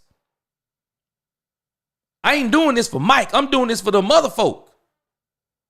So a good coach, what he does, he's able to evaluate who he needs to do things to, who he doesn't need to do things to. And Mike is trying to manage, at least to me, it seems on the surface, he's trying to manage a group of men in the same way. You can't do it. In what I do, I know everybody's not the same. Everybody's not in the same place. So you can't deal with everybody the same. So you have to deal with people in different ways. Nisi said, as Von Drago from Rocky IV, how all that technology worked out. He lost. Hard-nosed, grit, grind, and heart got Rocky to win. You better tell him. You better tell him. And that's what's wrong with this technology age. That's what's wrong with this technology age. Freddie says, wish you could send my last comments to the boys so that the players could read them. Woo! See, that's the kind of stuff right there. I'm telling you, man. This is the kind of stuff that Mike need to be, digging into. Find ways to motivate men who need motivation. And for the men who don't need the motivation, you use them as the men to motivate men. Sometimes you got to tell somebody. You got to tell a starter, man, your backup practicing harder than you. Your backup is doing better than you in practice, and you keep on playing. I remember when I played football in school, I wound up taking a guy's spot who was bigger than me. He wasn't faster than me. I mean, he was bigger than me. He could hit harder than me. But I took his place. I took his place. Talent isn't always the ultimate measure. A man's heart is the ultimate measure. And so that's why we gotta, when we know men, when we understand what we're dealing with, and we're talking about men who are all elite in some way, some form of fashion. So now we got to figure out what's the next thing that gets them motivated. What's the next thing that makes them hit this next gear? And from everything I'm seeing with Mike McCarthy, I'm worried. I'm worried. What I'm hearing from McCarthy, I'm worried. And so y'all tell me what y'all think about the Mike McCarthy thing. Maybe I'm just kind of, maybe I'm kind of overreacting a little bit, but Mike McCarthy really has me worried as it pertains to the Dallas Cowboys. And so that brings me to another story I want to talk briefly about. I want to talk about this story that was going around with Alvin Kamara. What did y'all think about that story with Alvin Kamara? It was absolutely hilarious to me how people jumped on this story. People were going mad over this story with Alvin Kamara coming to the Dallas Cowboys. And it finally got to the point that Alvin Kamara had to jump on social media himself and say, I'm not going to the Dallas Cowboys. He had to do this himself. I was trying to see if I could pull the article up again. I had it up. Alvin Kamara had to come out and say he was not going to the Dallas Cowboys. And people have to understand something, that these stories, when people be dropping these stories, you got to ask yourself when they're reporting this stuff, does it actually make sense? And we have to ask ourselves, why in the world would Alvin Kamara want to come to the Dallas Cowboys? Better yet, with the plan that Jerry Jones says that he has, do we not realize people have to understand that Jerry has put himself in a predicament. Because Jerry Jones, if he decides to get any player that costs more than a quarter, he is going to once again have to answer to a rabid fan base, because the fan base is still then really going to cook him, because they're going to be asking, well, if you did that, why didn't you get Derrick Henry? Why didn't you get Saquon Barkley? Why haven't you got Hassan Reddick? I mean, he could have got Amari Cooper for Cracker Jacks again. Didn't want to get Amari Cooper. There are so many questions that Jerry Jones will have to answer if he goes and gets somebody like Alvin Kamara. And let me see here. Let's look at this for a moment.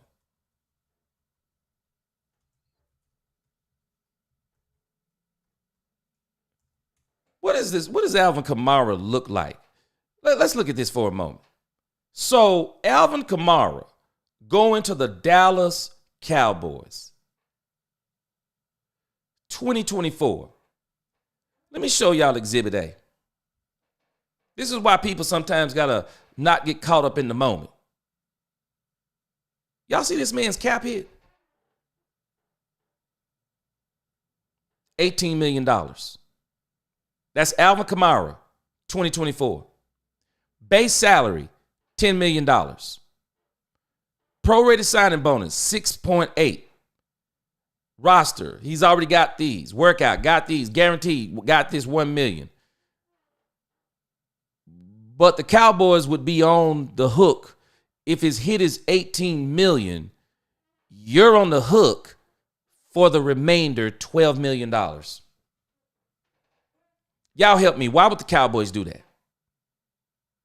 Why would the Cowboys take that cap hit, prorated somewhere around $12 million? We didn't even pay Derrick Henry $8 million. And if we'd have done CeeDee Lamb and Dak Prescott's contract early, we could have saved an additional 10 to 15 million. And I believe if Jerry Jones doesn't start trying to play with Dak Prescott's emotions during this whole contract negotiation, trying to prance Trey Lance out in front of the whole world, putting him on display, I'm about to replace Dak Prescott. We're going to let Dak Prescott play out the final year of his contract, and Trey Lance is going to be the man, because Kyle Shanahan, who I deem is one of the smartest coaches in the league, top 5 coach, gave up on Trey Lance, and you're going to find something in him that Kyle Shanahan couldn't find?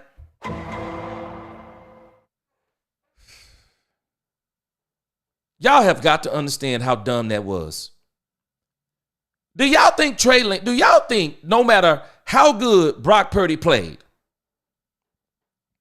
for everything that Kyle Shanahan and the San Francisco 49ers gave up for Trey Lance, you really think if there was something left in Trey Lance, they letting Trey Lance go for Brock Purdy, the last pick in the draft? Come on, man. Come on. We silly. Not only is Alvin Kamara $18 million cap hit, $12 million prorated for the remainder of the season, this man is going to hit you for another $30 million in 2025. Are we seeing this?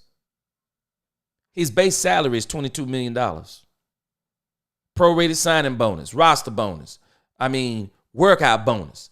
Come on. $29 million cap hit. And folks were getting excited about Alvin Kamara. Come on, man. What in the world was people actually thinking? This was one of the craziest things that they were talking about during the weekend. And it just goes to show you, man, people be trying to find anything they can find to talk about when it comes to the Dallas Cowboys when they're not playing.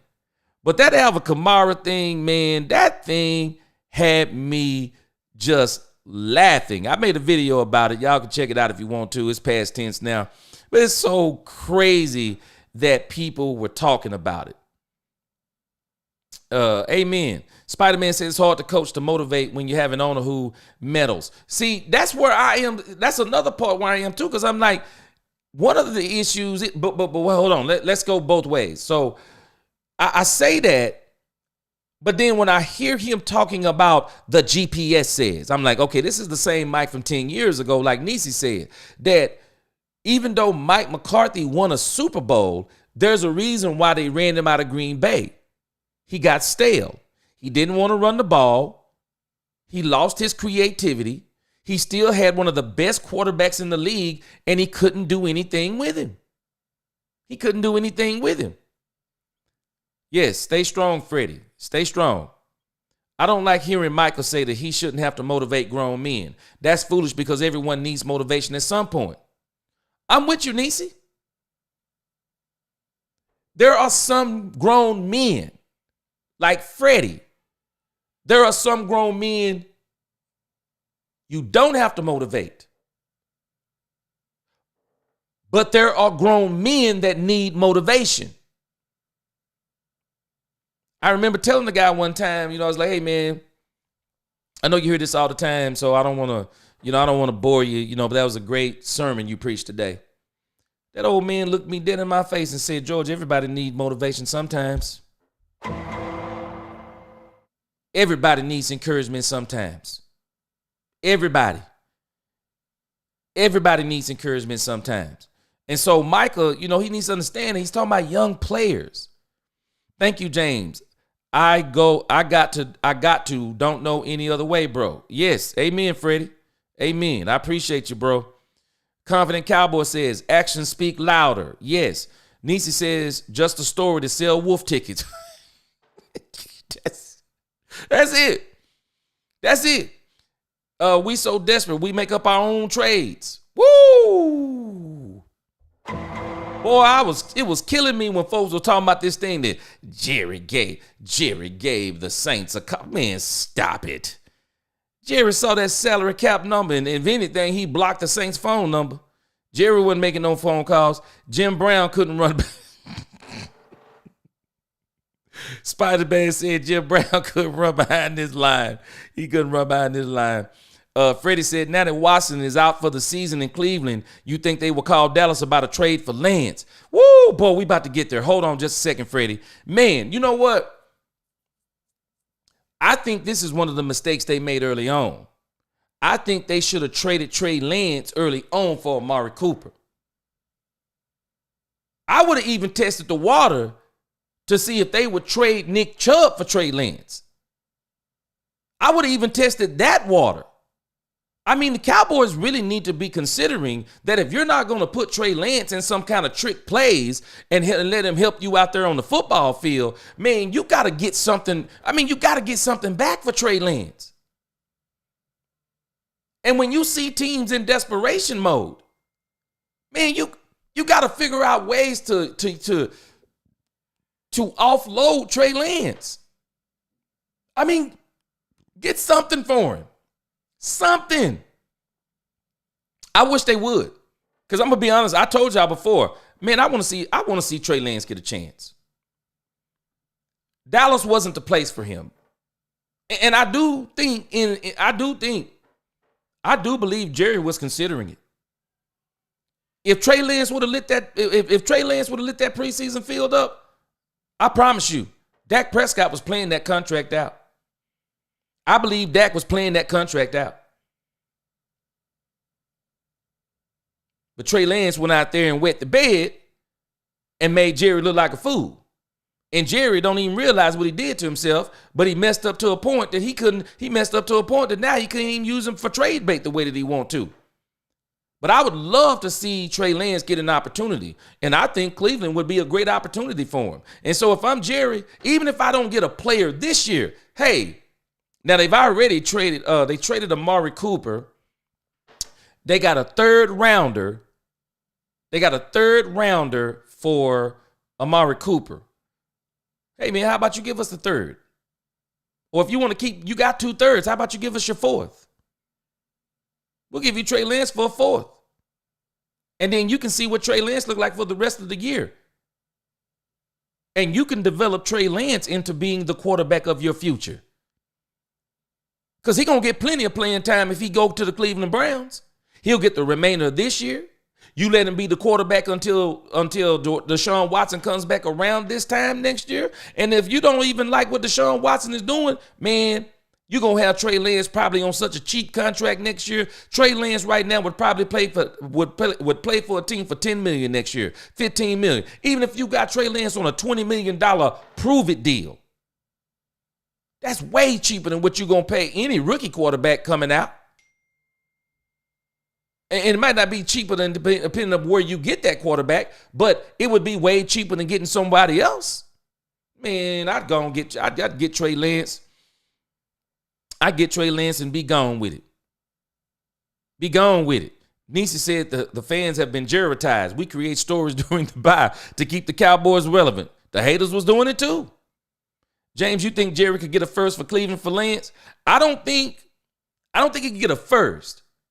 But a fourth at the bare minimum. A fourth at the bare minimum. That's exactly what you gave up for him. So from that respect, you wouldn't lose. You wouldn't lose. So I would see if I could get a fourth round for him. I'd give a phone call. Yeah, confident I'm with you. Nope, he definitely ain't getting no first because, see, Jerry messed that up by parading him on the field and letting him mess up. You should have stopped them in that game against the Raiders. That should have been the last game anybody saw Lance a full game. That should have been the memory you left folk with. But you let him come on out there and finish up the preseason. The fact they traded Lance to a rival Dallas should have told you everything. Man, you better say it, no cap. Plus, Kamara is hitting the age where backs drop off the cliff. I'm not paying a 30-year-old running back the kind of money, and I'm telling y'all now, anybody who's smart, sit back and watch. Get your popcorn ready. I'll be shocked if Kamara is on the Saints next year. I'll be shocked if they don't cut him and not give him the remainder of that money that they have to give him. Nothing motivates NFL players like a woo! You better say it. Nothing motivates them like a contract year. Nothing motivates them. Spider-Man Jim. James said Jim Brown will get benched behind this offensive line. And that brings me to some of y'all have already mentioned as we get ready to close out. We'll talk more tomorrow on the close out. But NFL injuries yesterday. The two most insane injuries of the day yesterday. The Brandon Aiyuk injury, no cap. The Brandon Aiyuk injury, y'all, was crazy. That injury was insane. Man, I couldn't do nothing but feel sorry for him. But you know what? I said this yesterday. My uncle changed my whole mindset as it applies to NFL contracts. He changed my whole mindset. Because I used to get mad when, I used to be just like a lot of people. When NFL players would get the bag, I would be like, man, that's too much money. But after realizing how some of these players get injured in ways that they never play again, head trauma, some of them, they deal with after football. Every player isn't a success story after football. And when you really start understanding that these guys are literally putting their life on the line. It don't bother me when they get the bag because Brandon Aiyuk got the bag. Because I'm going to tell y'all something about wide receivers. You can tell me anything you want to. They're not the same after those kinds of injuries. They're not the same, man. It takes so much for them to work their way back. They're not the same no more. They're not. And so when these guys get the bag, I'm not tripping on it because we may have seen the last of Brandon Aiyuk as in the Brandon Aiyuk we used to know. We may have seen the last. So at least he will be fine after football. At least he'll be fine. But we don't know what he's going to look like when he come back. We don't. And this happens to a lot of these players. It happens to a lot of these players. We have no clue what they're going to look like when they come back. And so for me, this is why, like I said, man, when they get the bag now, man, I don't even be tripping on it no more. I don't even be tripping on it. I'm just like, good. You got your bag. So if you wind up not coming back, you'll be good to go. You'll be good to go. And so, for me, I'm glad he got the bag, but boy. Now, San Francisco, they gotta figure out some other things. But you know what?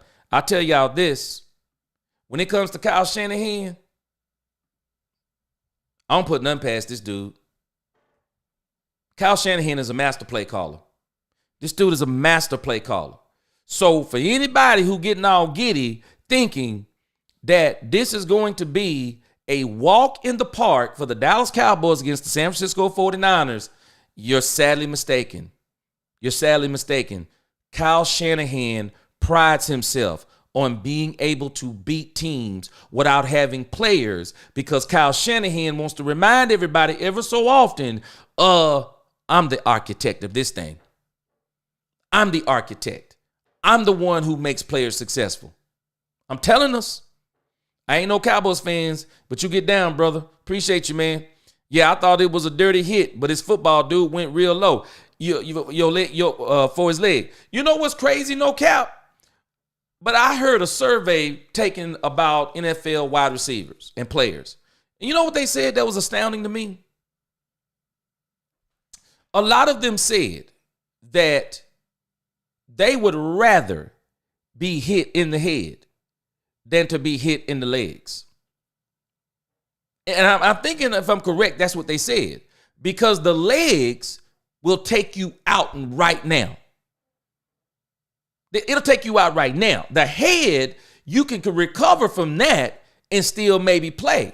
Or you can kind of, you can even kind of make a move where they don't get your head or whatever the case may be. Guys can kind of move. Now they even got more protection for the helmets. But you know what? There ain't no protection for them knees.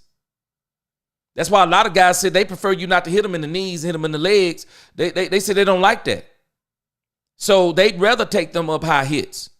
And Debo in the hospital with pneumonia. Do the Cowboys have a chance? This is the sad part. If you can't beat the 49ers without Debo Samuel, Christian McCaffrey, Brandon Aiyuk, boy, let me tell you something. I've said that I don't believe that Jerry Jones will fire Mike McCarthy mid-season. Boy, let me tell y'all something. Boy, if the Cowboys go out here and get beat with this depleted team, and it's something like 35-10, they scored 42 points on the Cowboys with this team. Boy.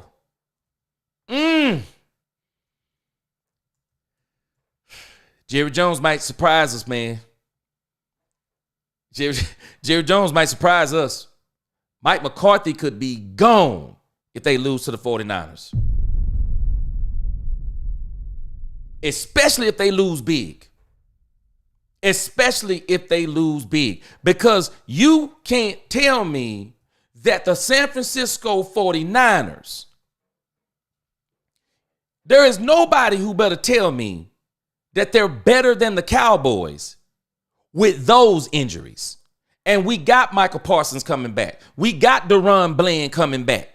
And if I'm not mistaken, Eric Kendricks will probably be back too. You can't tell me with some of the players that the Cowboys are going to have coming back. Freddie says, Aiyuk with a torn ACL and Debo in the hospital with fluid in his lungs. Man, I'm telling y'all, the Niners are wounded. And even though we're wounded on defense, but they're wounded to where they shouldn't be able to hurt our defense as bad. They shouldn't be able to hurt us as bad. No Cap said, let's see what Ricky Pearsall has. We hope he can be a stud. Man, let me tell you something, No Cap. San Francisco, man, is so good in the draft. Man, people do not give these guys credit for what they've done over the last 5 years. Even with the Trey Lance thing, they've been constructing a team that has been so consistently good. They keep getting to the Super Bowl, keep getting the NFC Championship games. Man, people don't understand how good Shanahan has been. So you think about it. They got Debo Samuel out. They got Brandon Aiyuk out. But I'm going to tell y'all something. And I'm skipping out of line where I was, but since we going there. I'm going to tell y'all something. This dude, Jordan Mason, I think his name is.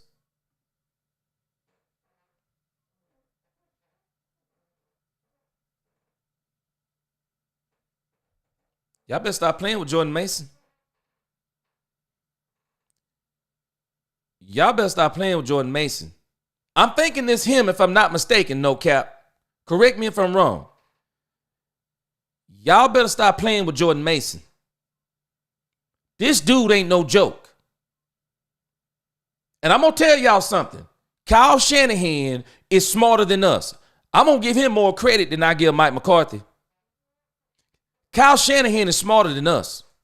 He is watching film. He is watching what these players are doing. And I'm going to tell y'all who he been watching since the preseason. And there's a reason why he was out there in the preseason, the last game of the preseason, playing the whole first half. Kyle Shanahan been watching Brock Purdy. Do y'all hear me? Kyle Shanahan has been watching Brock Purdy. And Kyle Shanahan is not liking what he's seeing in Brock Purdy. He's not liking it. He's noticing something about Brock Purdy. He's noticing that Brock Purdy ain't Brock Purdy without Christian McCaffrey. Y'all remember that Brock Purdy they've been talking about for the last 2 years? He better than Dak Prescott. All the things he been doing. He been to the Super Bowl. He been to the NFC Championship game. Brock Purdy is not Brock Purdy without them players. Does anybody not understand it requires players? Let me introduce y'all to Brock Purdy with no Debo Samuel, with no Christian McCaffrey, with no Brandon Aiyuk. Let me introduce y'all to this Brock Purdy. Can I interest y'all in 17 of 31? 212 yards, 0 TDs, and 3 interceptions? Can I introduce everybody to that Brock Purdy? That's what we're looking at. And Jordan Mason. Now, don't let Jordan Mason fool you. The Kansas City Chiefs are absolutely amazing on defense. They're ferocious. Do y'all know there is not a team in the NFL that has scored more than 2 touchdowns on the Kansas City Chiefs? Do y'all think that's Patrick Mahomes? Because I promise you that's not Patrick Mahomes. Because last time I checked, he didn't suit up on defense. He don't play defensive lineman. He don't play linebacker. He don't play cornerback. He don't play safety. That's their defense. Their defense, their running game has been stellar. Let me introduce y'all to what Patrick Mahomes did. 16 of 27, 154 yards, 2 interceptions.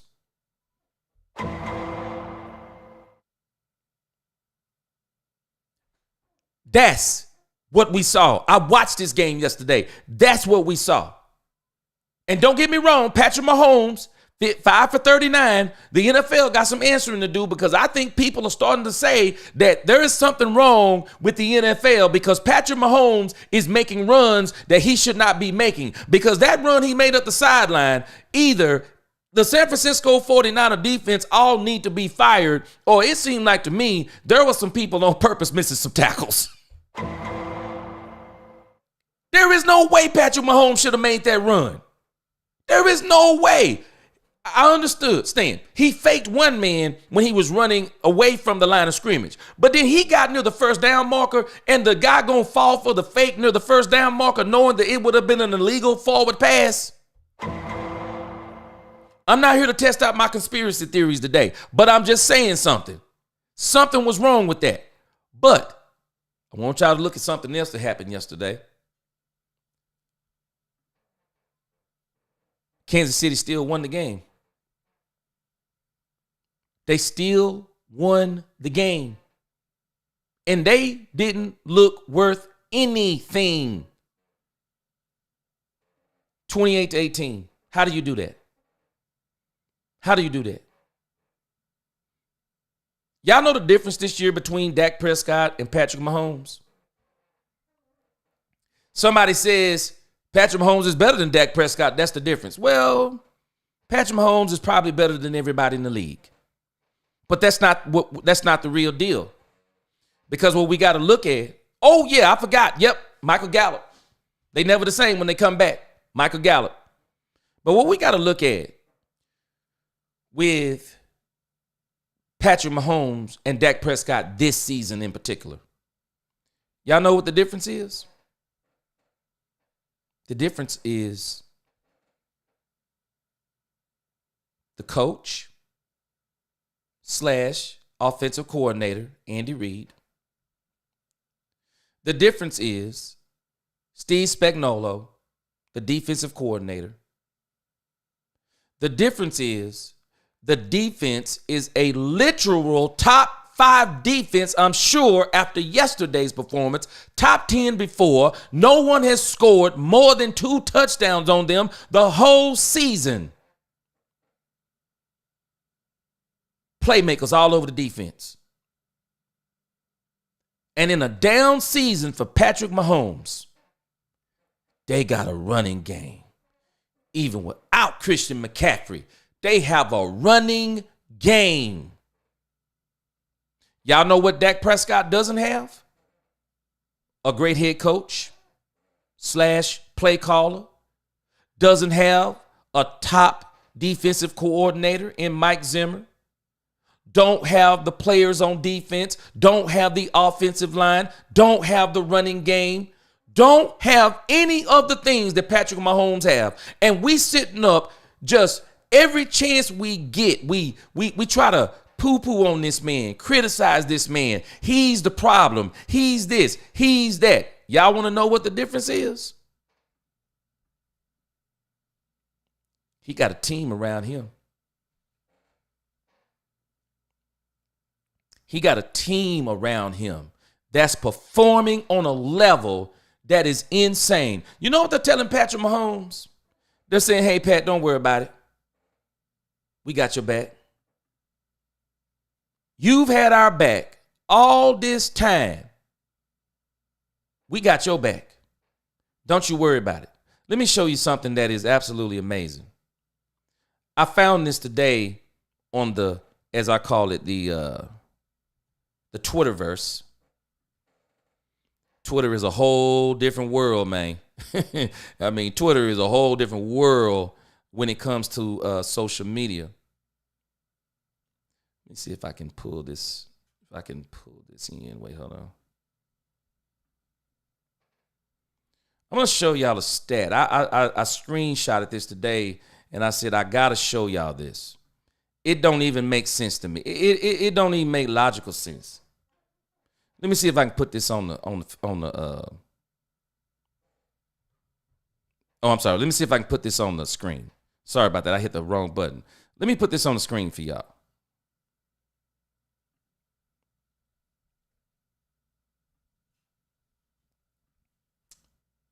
I want y'all to see this. And when I saw it, I couldn't believe it. Because the argument for everybody is Pat Mahomes is better than Dak Prescott, and I'm not even going to try to make that argument. But let me show y'all something. Feast your eyes on this. Mahomes, 6 touchdowns, 8 interceptions, 231.5 yards a game, 82.5 quarterback rating. Kansas City, 24.4 points a game, 128 yards, rush yards per game, 9 rushing TDs. 17.2 points allowed per game. How are they 6-0, y'all? How are they 6-0? Y'all help me out. How are they 6-0? So you got to give people reality sometimes. Thank you, Nick Herrera. How are they 6-0?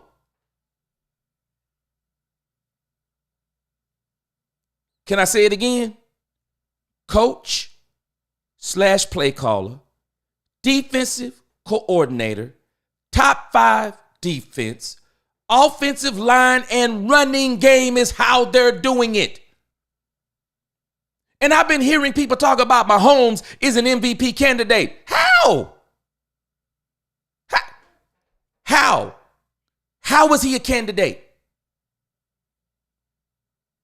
His team should be MVP. His team is doing this. Y'all want to see something even more crazy? Dak Prescott, 8 touchdowns, 6 interceptions, 267 yards a game, 85.5 quarterback rating. Dallas, 21 points a game, 77.2 yards a game. Do y'all know we're the worst rushing team in the league? 2 touchdowns on rushing? 28 points allowed a game. And Nick Herrera put it right. One is a bum, the other is an MVP candidate somehow. Make it make sense. Y'all want to know what's even more incredible? One of them is 6-0.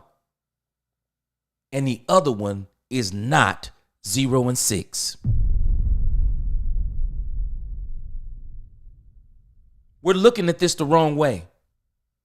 How can the Dallas Cowboys not be 0-6?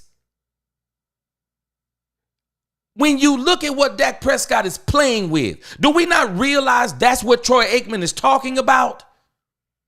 Tom Brady talked about it. Tom Brady basically said, there's no way that Dak Prescott can win.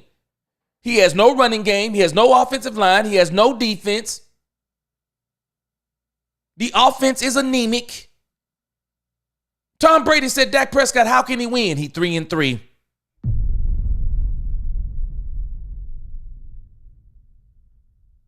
We're 3-3 because of Dak Prescott. We're not 0-6 because of Dak Prescott.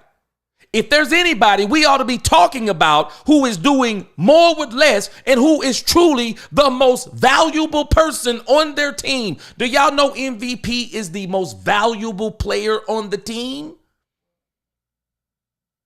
I would dare say that Patrick Mahomes right now is not the most valuable player on the team. He's valuable, but he's not the most valuable. The most valuable player on the Dallas Cowboys team is not CD Lamb because he cannot throw the ball to himself, people. It is Dak Prescott. We're missing this stuff. Now, Niners wounded. That makes them even more dangerous. You know why, Freddie? Because Kyle Shanahan is going to prove, or at least he wants to prove to the world, I'll beat the Dallas Cowboys with backups. I'll beat them without Aiyuk. I'll beat them without Debo. I'll beat them without McCaffrey. I'll beat them with second, third, and fourth stringers. I'll beat them with Brock Purdy. Let me tell y'all something. We're going to talk about this more as the week goes on. But I'm going to tell you what Kyle Shanahan is about to do, and it's going to be absolutely scary. Kyle Shanahan is going to beat the Cowboys' defensive line to death with the running game. He's going to beat them to death. Don't you worry, no cap. I'm sure Kittle going to play. I'm sure Jennings will play. But I'm going to tell you something. Kyle Shanahan going to beat the Dallas Cowboys deep. He going to beat that defensive front to death. Niecy said if we getting beat up at halftime, old Jerry firing him at the half. Man, I'm going to tell you something. I'm not going to be shocked if this game is close. I won't be shocked if we down 10-7. I won't be shocked if we down. Because that San Francisco defense is still good. It's still good. And they're going to come up with a defensive plan. And I'm telling you, I told y'all a couple of shows ago, I'll be the black Kyle Shanahan. Y'all know what my game plan is? Hey, defensive coordinator, tell you what I need you to do.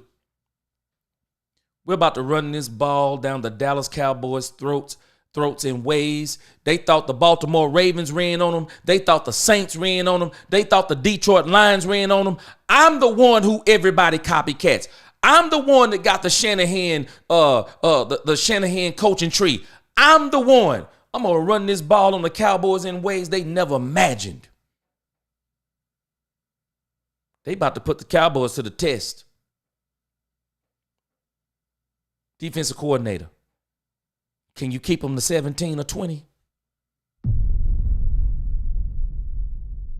You keep the Dallas Cowboys to 17 to 20, we'll beat them.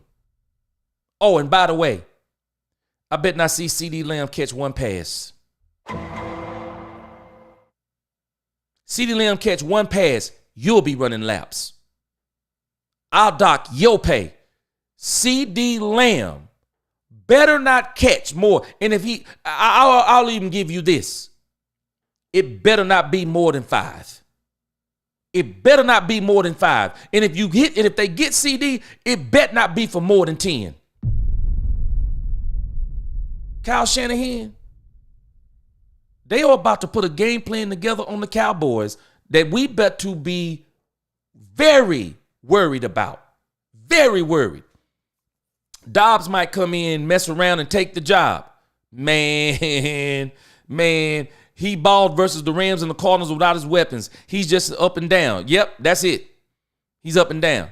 Freddie said if the Niners blow out the boys, McCarthy is out and Belichick is in. Let me tell y'all something. This is dangerous territory.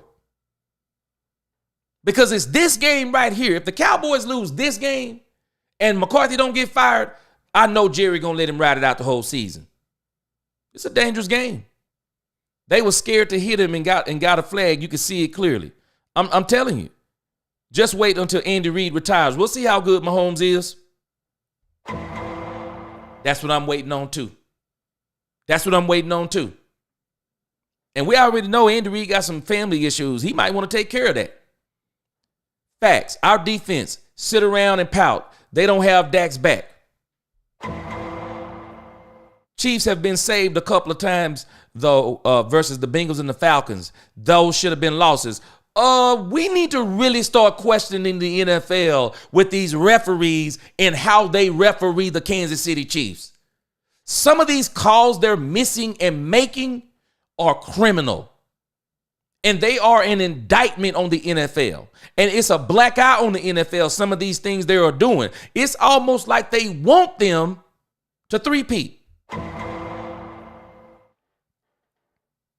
Freddie says people calling Dak trash and a bum. Exactly. Zero football knowledge. I bet you anything that Dak somehow goes to a team like the Niners, Vikes, Eagles, he wins a Super Bowl, maybe 2. I said the same thing. Dak Prescott would have hit that free agency market. People would have lost their minds. Sean McVay would have I guarantee you, Matthew Stafford don't last on that team. Dak Prescott come free. I'm telling y'all. Isaac Garando, remember that name. Y'all saw what he did to the Seahawks. I'm telling you, No cap, you know better than me. I know something about Kyle Shanahan, and people do not understand this. Their scouting department, their general manager, these guys, man, people do not understand how good these guys really are, man. They got people in the wings who are good. Man, they got people in the wings who are good. So when we start thinking about those things, man, I'm telling y'all, we do not understand that the 49ers, Kyle Shanahan is a master play caller. So while everyone else is jumping for joy, we better be very careful how we proceed. Very careful how we proceed, because Kyle Shanahan is a master play caller. And as we close right here, I'm going to go ahead and put this up here. This is what I wanted to look at. When we start looking at the standings in the NFC, it's getting very interesting. And I'm very interested to see what the Dallas Cowboys do here. The Washington Commanders are 5-2. The Eagles are 4-2, and the Cowboys are 3-3. And I'm actually laughing that Mike McCarthy was actually saying that he doesn't feel like that this is a pivotal game. Mike McCarthy, that's exactly the problem, bro. Every game is a critical game. Unless you're saying we're in the rebuilding mode, Jerry's just messing with y'all. He going to re-sign me in the offseason, and it's going to be business as usual. Well, if that's what we're doing, and we're just using this season to evaluate the young players we have, then none of this means nothing that we're talking about. But if this is truly about Mike McCarthy's job being on the line, if this is about winning and going to the Super Bowl, this San Francisco game absolutely matters. The Cowboys need to win this game. They need to be 4-3. You don't want to put yourself in a situation to where you are 3 games behind in your division. The first goal is you have to win the division. Because when you think about this, I'm going to tell y'all something. The Lions is the team I have my eye on.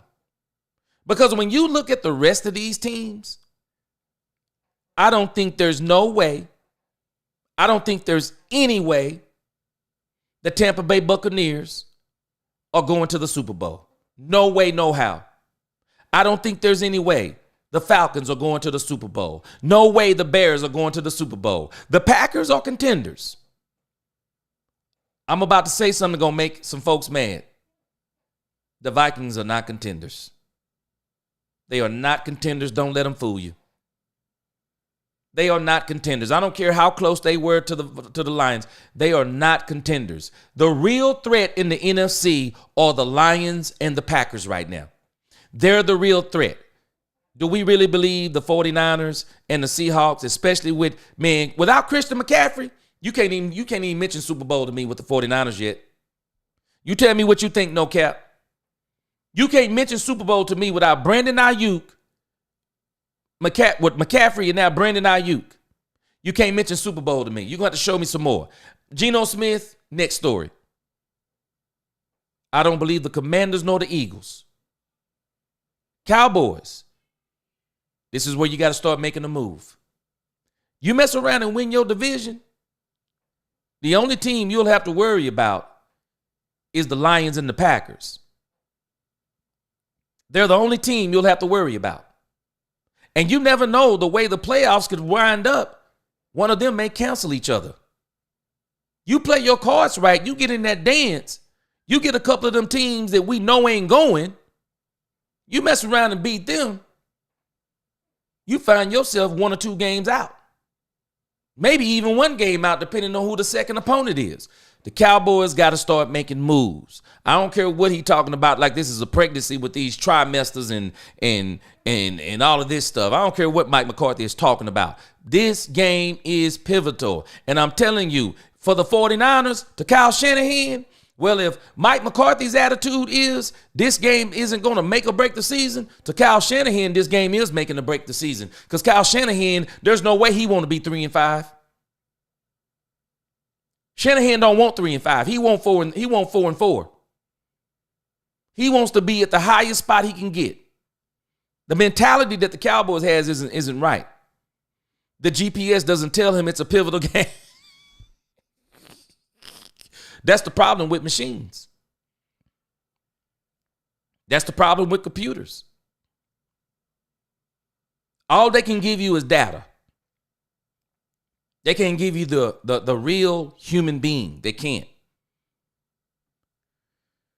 Freddie says, it's this game coming up that make me wish we the boys still had the GOAT Tom Landry head coach. He would stop the Niners running game cold with his famed flex defense. Boy, people do not understand that this man is the architect of so many defenses, offensive plays, schemes, everything you name. No cap. I see the Lions coaching effing it up again, and that defense can be had. I'm going to tell you, no cap, Dan Campbell going to live to regret the day that he kept Hutchinson in that game. He going to live to regret that. That man shouldn't have been in that game trying to humiliate the Cowboys like that. He could have humiliated the Cowboys with him on the bench. I still have faith in the Niners after a bye.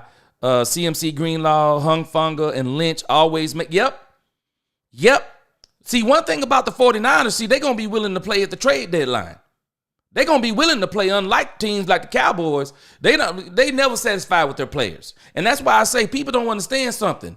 Shanahan is putting Purdy on notice. Shanahan putting Purdy on notice, man. I'm telling y'all. And if y'all think, I'll be shocked. I could be wrong. I'll be shocked if Purdy surpasses Dak Prescott's contract. I'll be shocked. I don't think Shanahan going to pay that type of money if there's somebody out there who we think better than Purdy. I don't believe it. And Shanahan is saying, if I did it with the last pick in the draft, what you think I'm going to do if I get a quarterback that's a higher pick in the draft?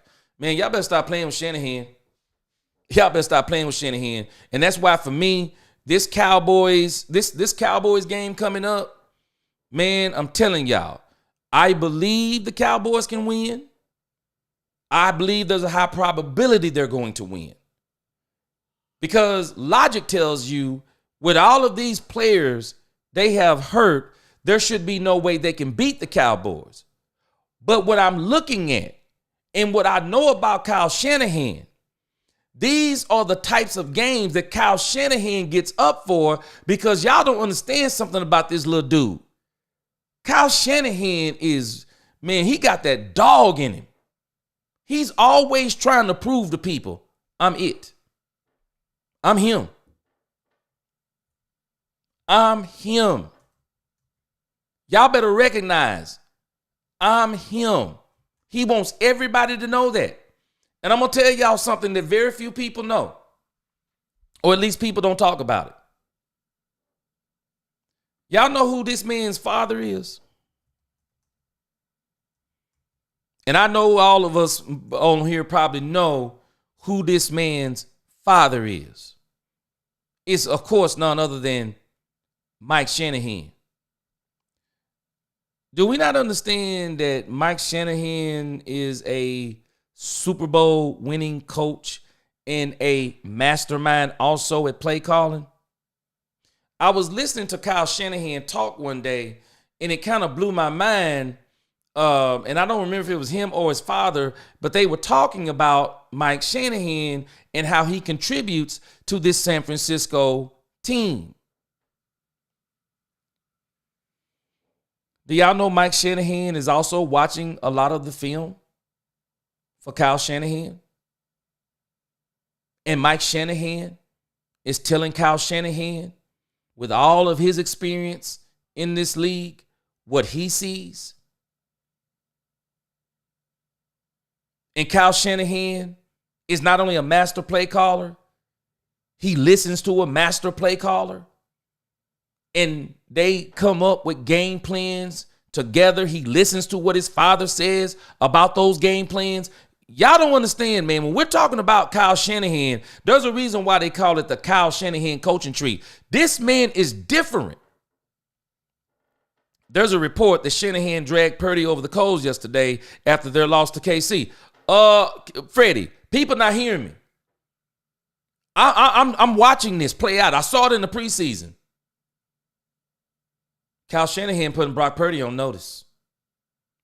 I'm not trying to win games. Do y'all know that Kyle Shanahan is so good? He's saying something that people don't understand. I can win games with anybody. I can win games with anybody. I can go to the playoffs with almost anybody. I can go to the Super Bowl with almost anybody. I'm looking for the body I can win a Super Bowl with. That's what I'm looking for.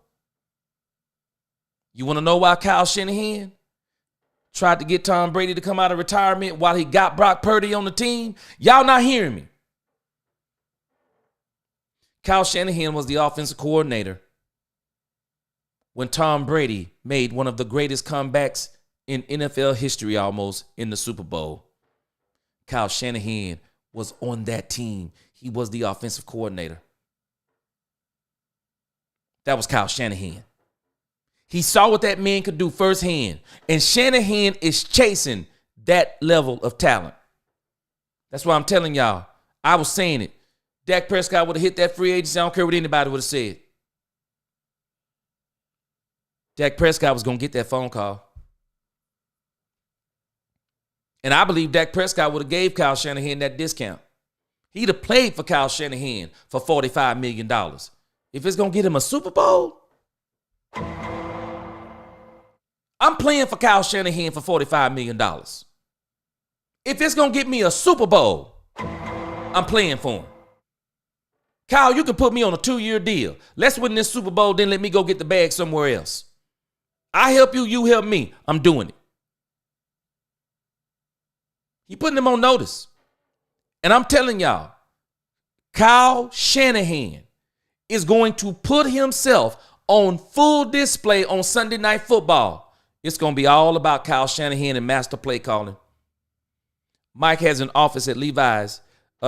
He's the secret GM. I'm telling people. We don't understand what we're dealing with Kyle Shanahan. Kyle Shanahan is a master play caller because he counsels with a master play caller. Nisi says they are about football. The Cowboys are about individual branding. See, they build brands on the Cowboys team today. That's what's wrong with them.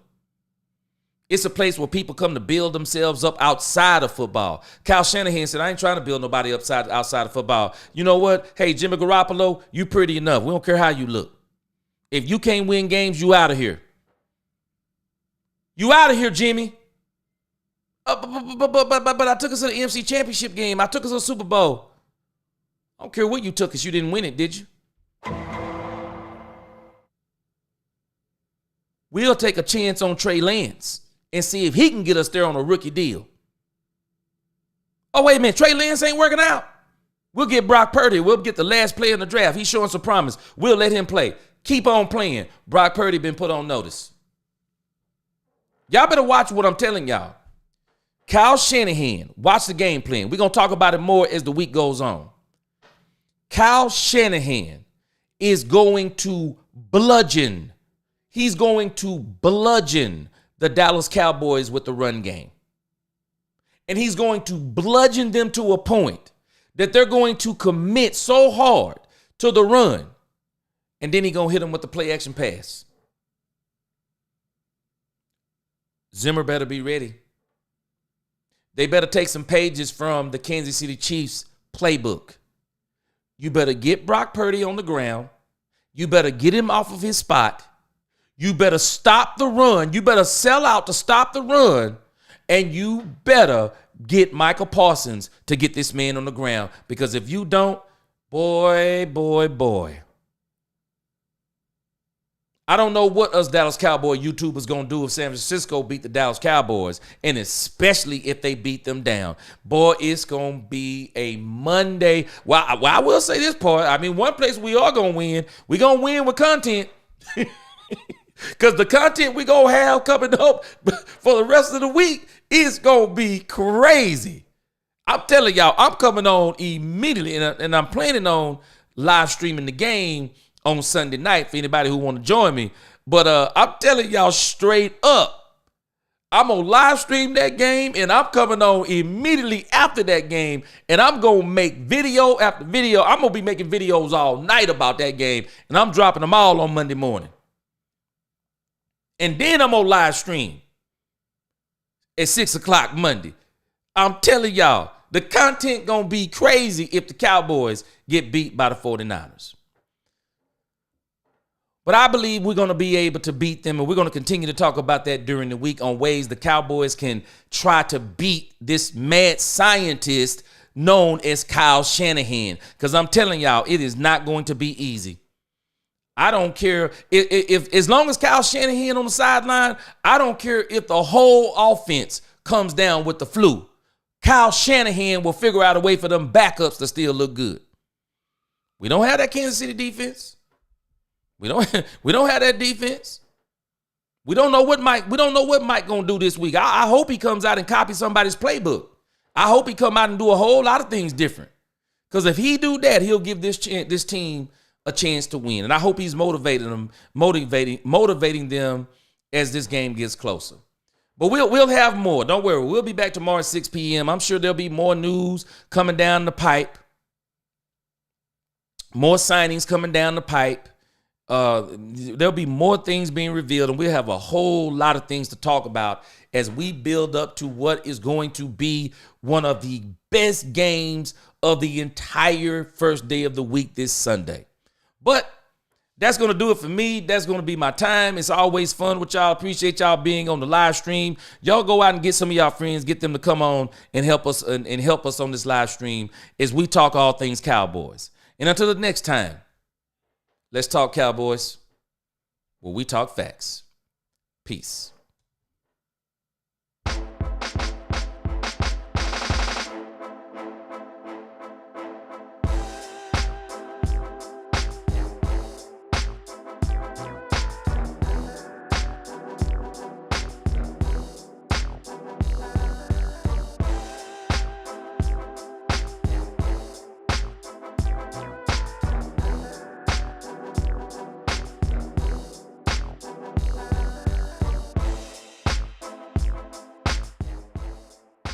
That is crazy you say that, no cap.